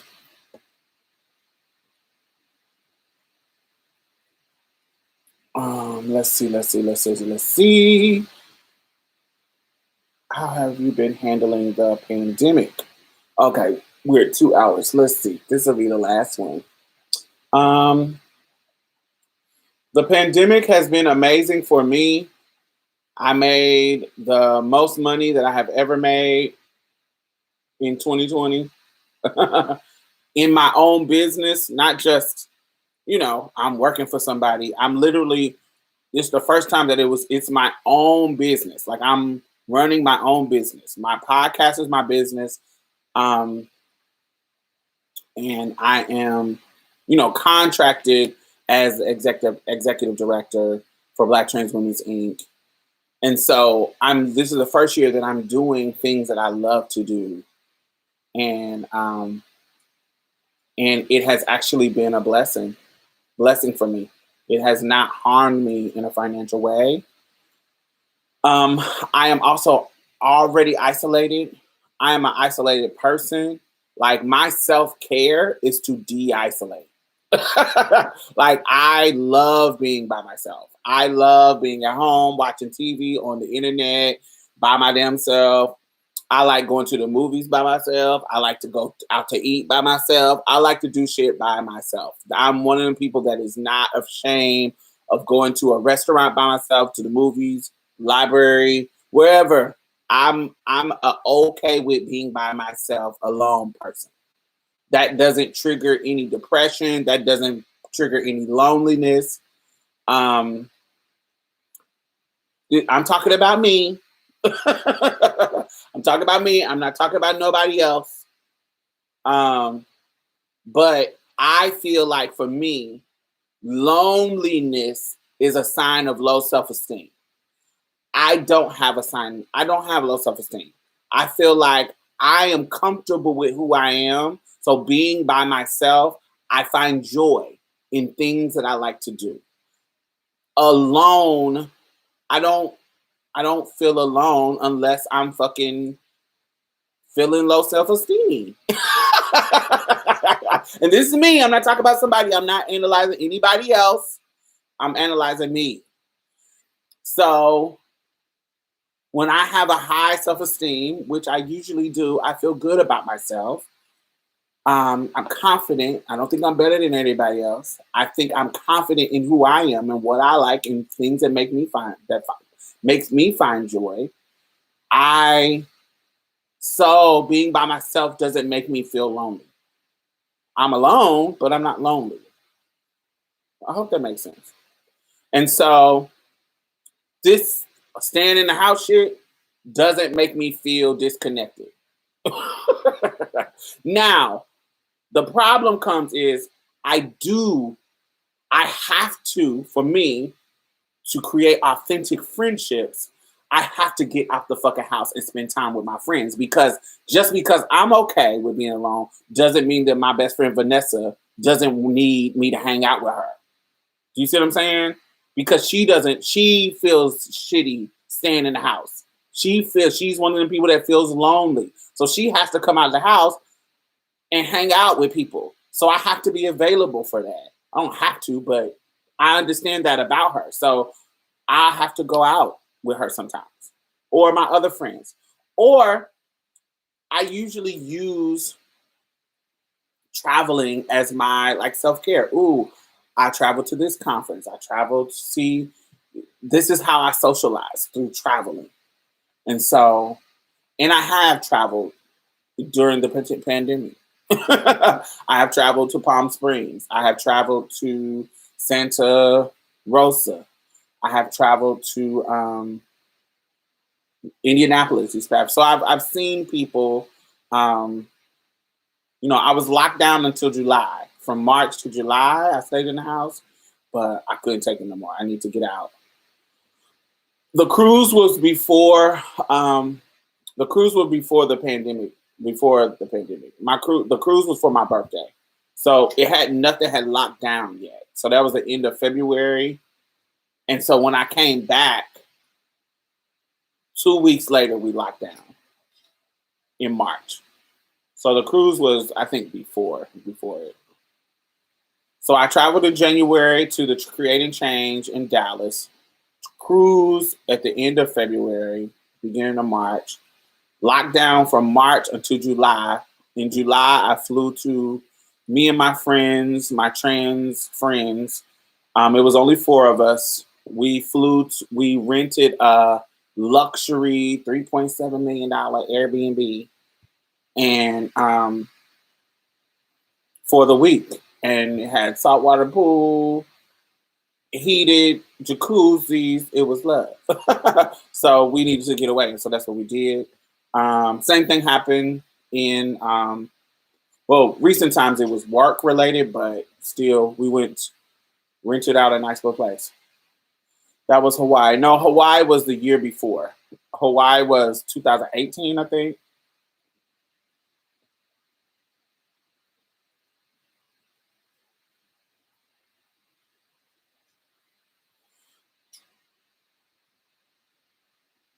Yeah, it makes it more accessible, Ready Rock, when you have like multiple friends that can put in on affording the house, like Airbnb, like go on Airbnb and look for like luxury homes that are for temporary, and like that has like 9, 10 bedrooms, or if it's only like for y'all, 4 bedroom houses, but like make it luxury, honey, and y'all split the cost.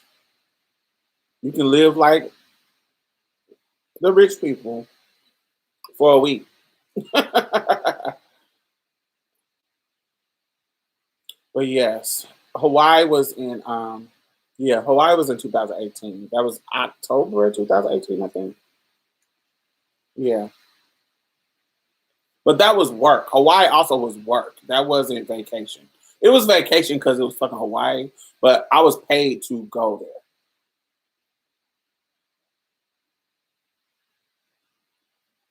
I was facilitating a mental health retreat for trans women. So it was about 9 or 10 of us. And it was the leaders was the facilitators was me and Valerie Spencer.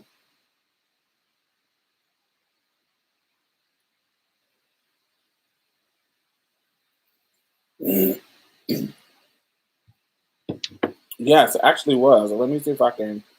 It's 2:09. It can be over a little bit. Let me show you the pictures. I didn't post the pictures because if you want me to keep it real, I felt super fat and I didn't like it. So I didn't ever post it. And that's just keeping it real. Sometimes you don't feel as you look as good as you want to look. And so, honey, I didn't feel sicky. So I didn't post the pictures.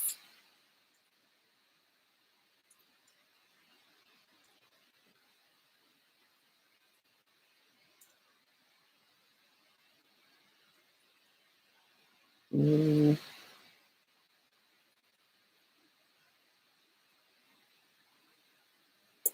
wait, where's the picture?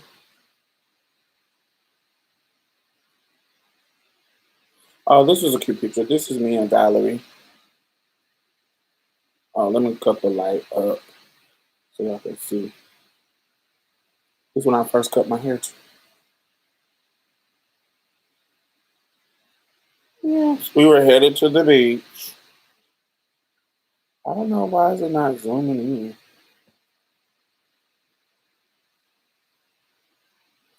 Mm, I have some. There was some on the beach. I don't know where the beach pictures are.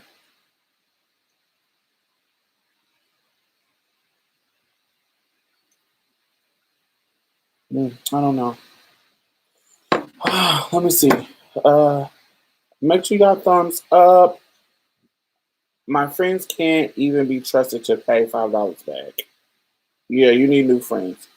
I love Valerie. I love Valerie. Valerie is my sister. I love her.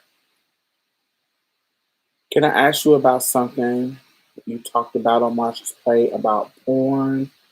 Do y'all want me to just start a new one? I don't have anything to do.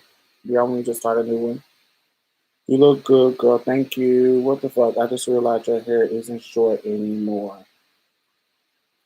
No, I have a wig on. Uh, a wig. Mm.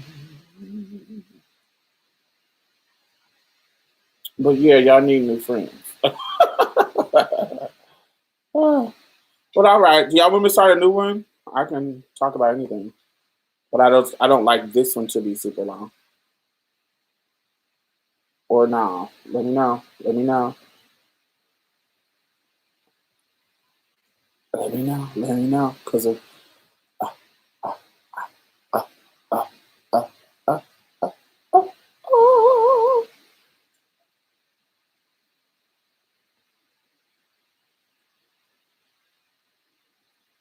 All right, so I'm gonna end this and then start another one. All right, bye bye.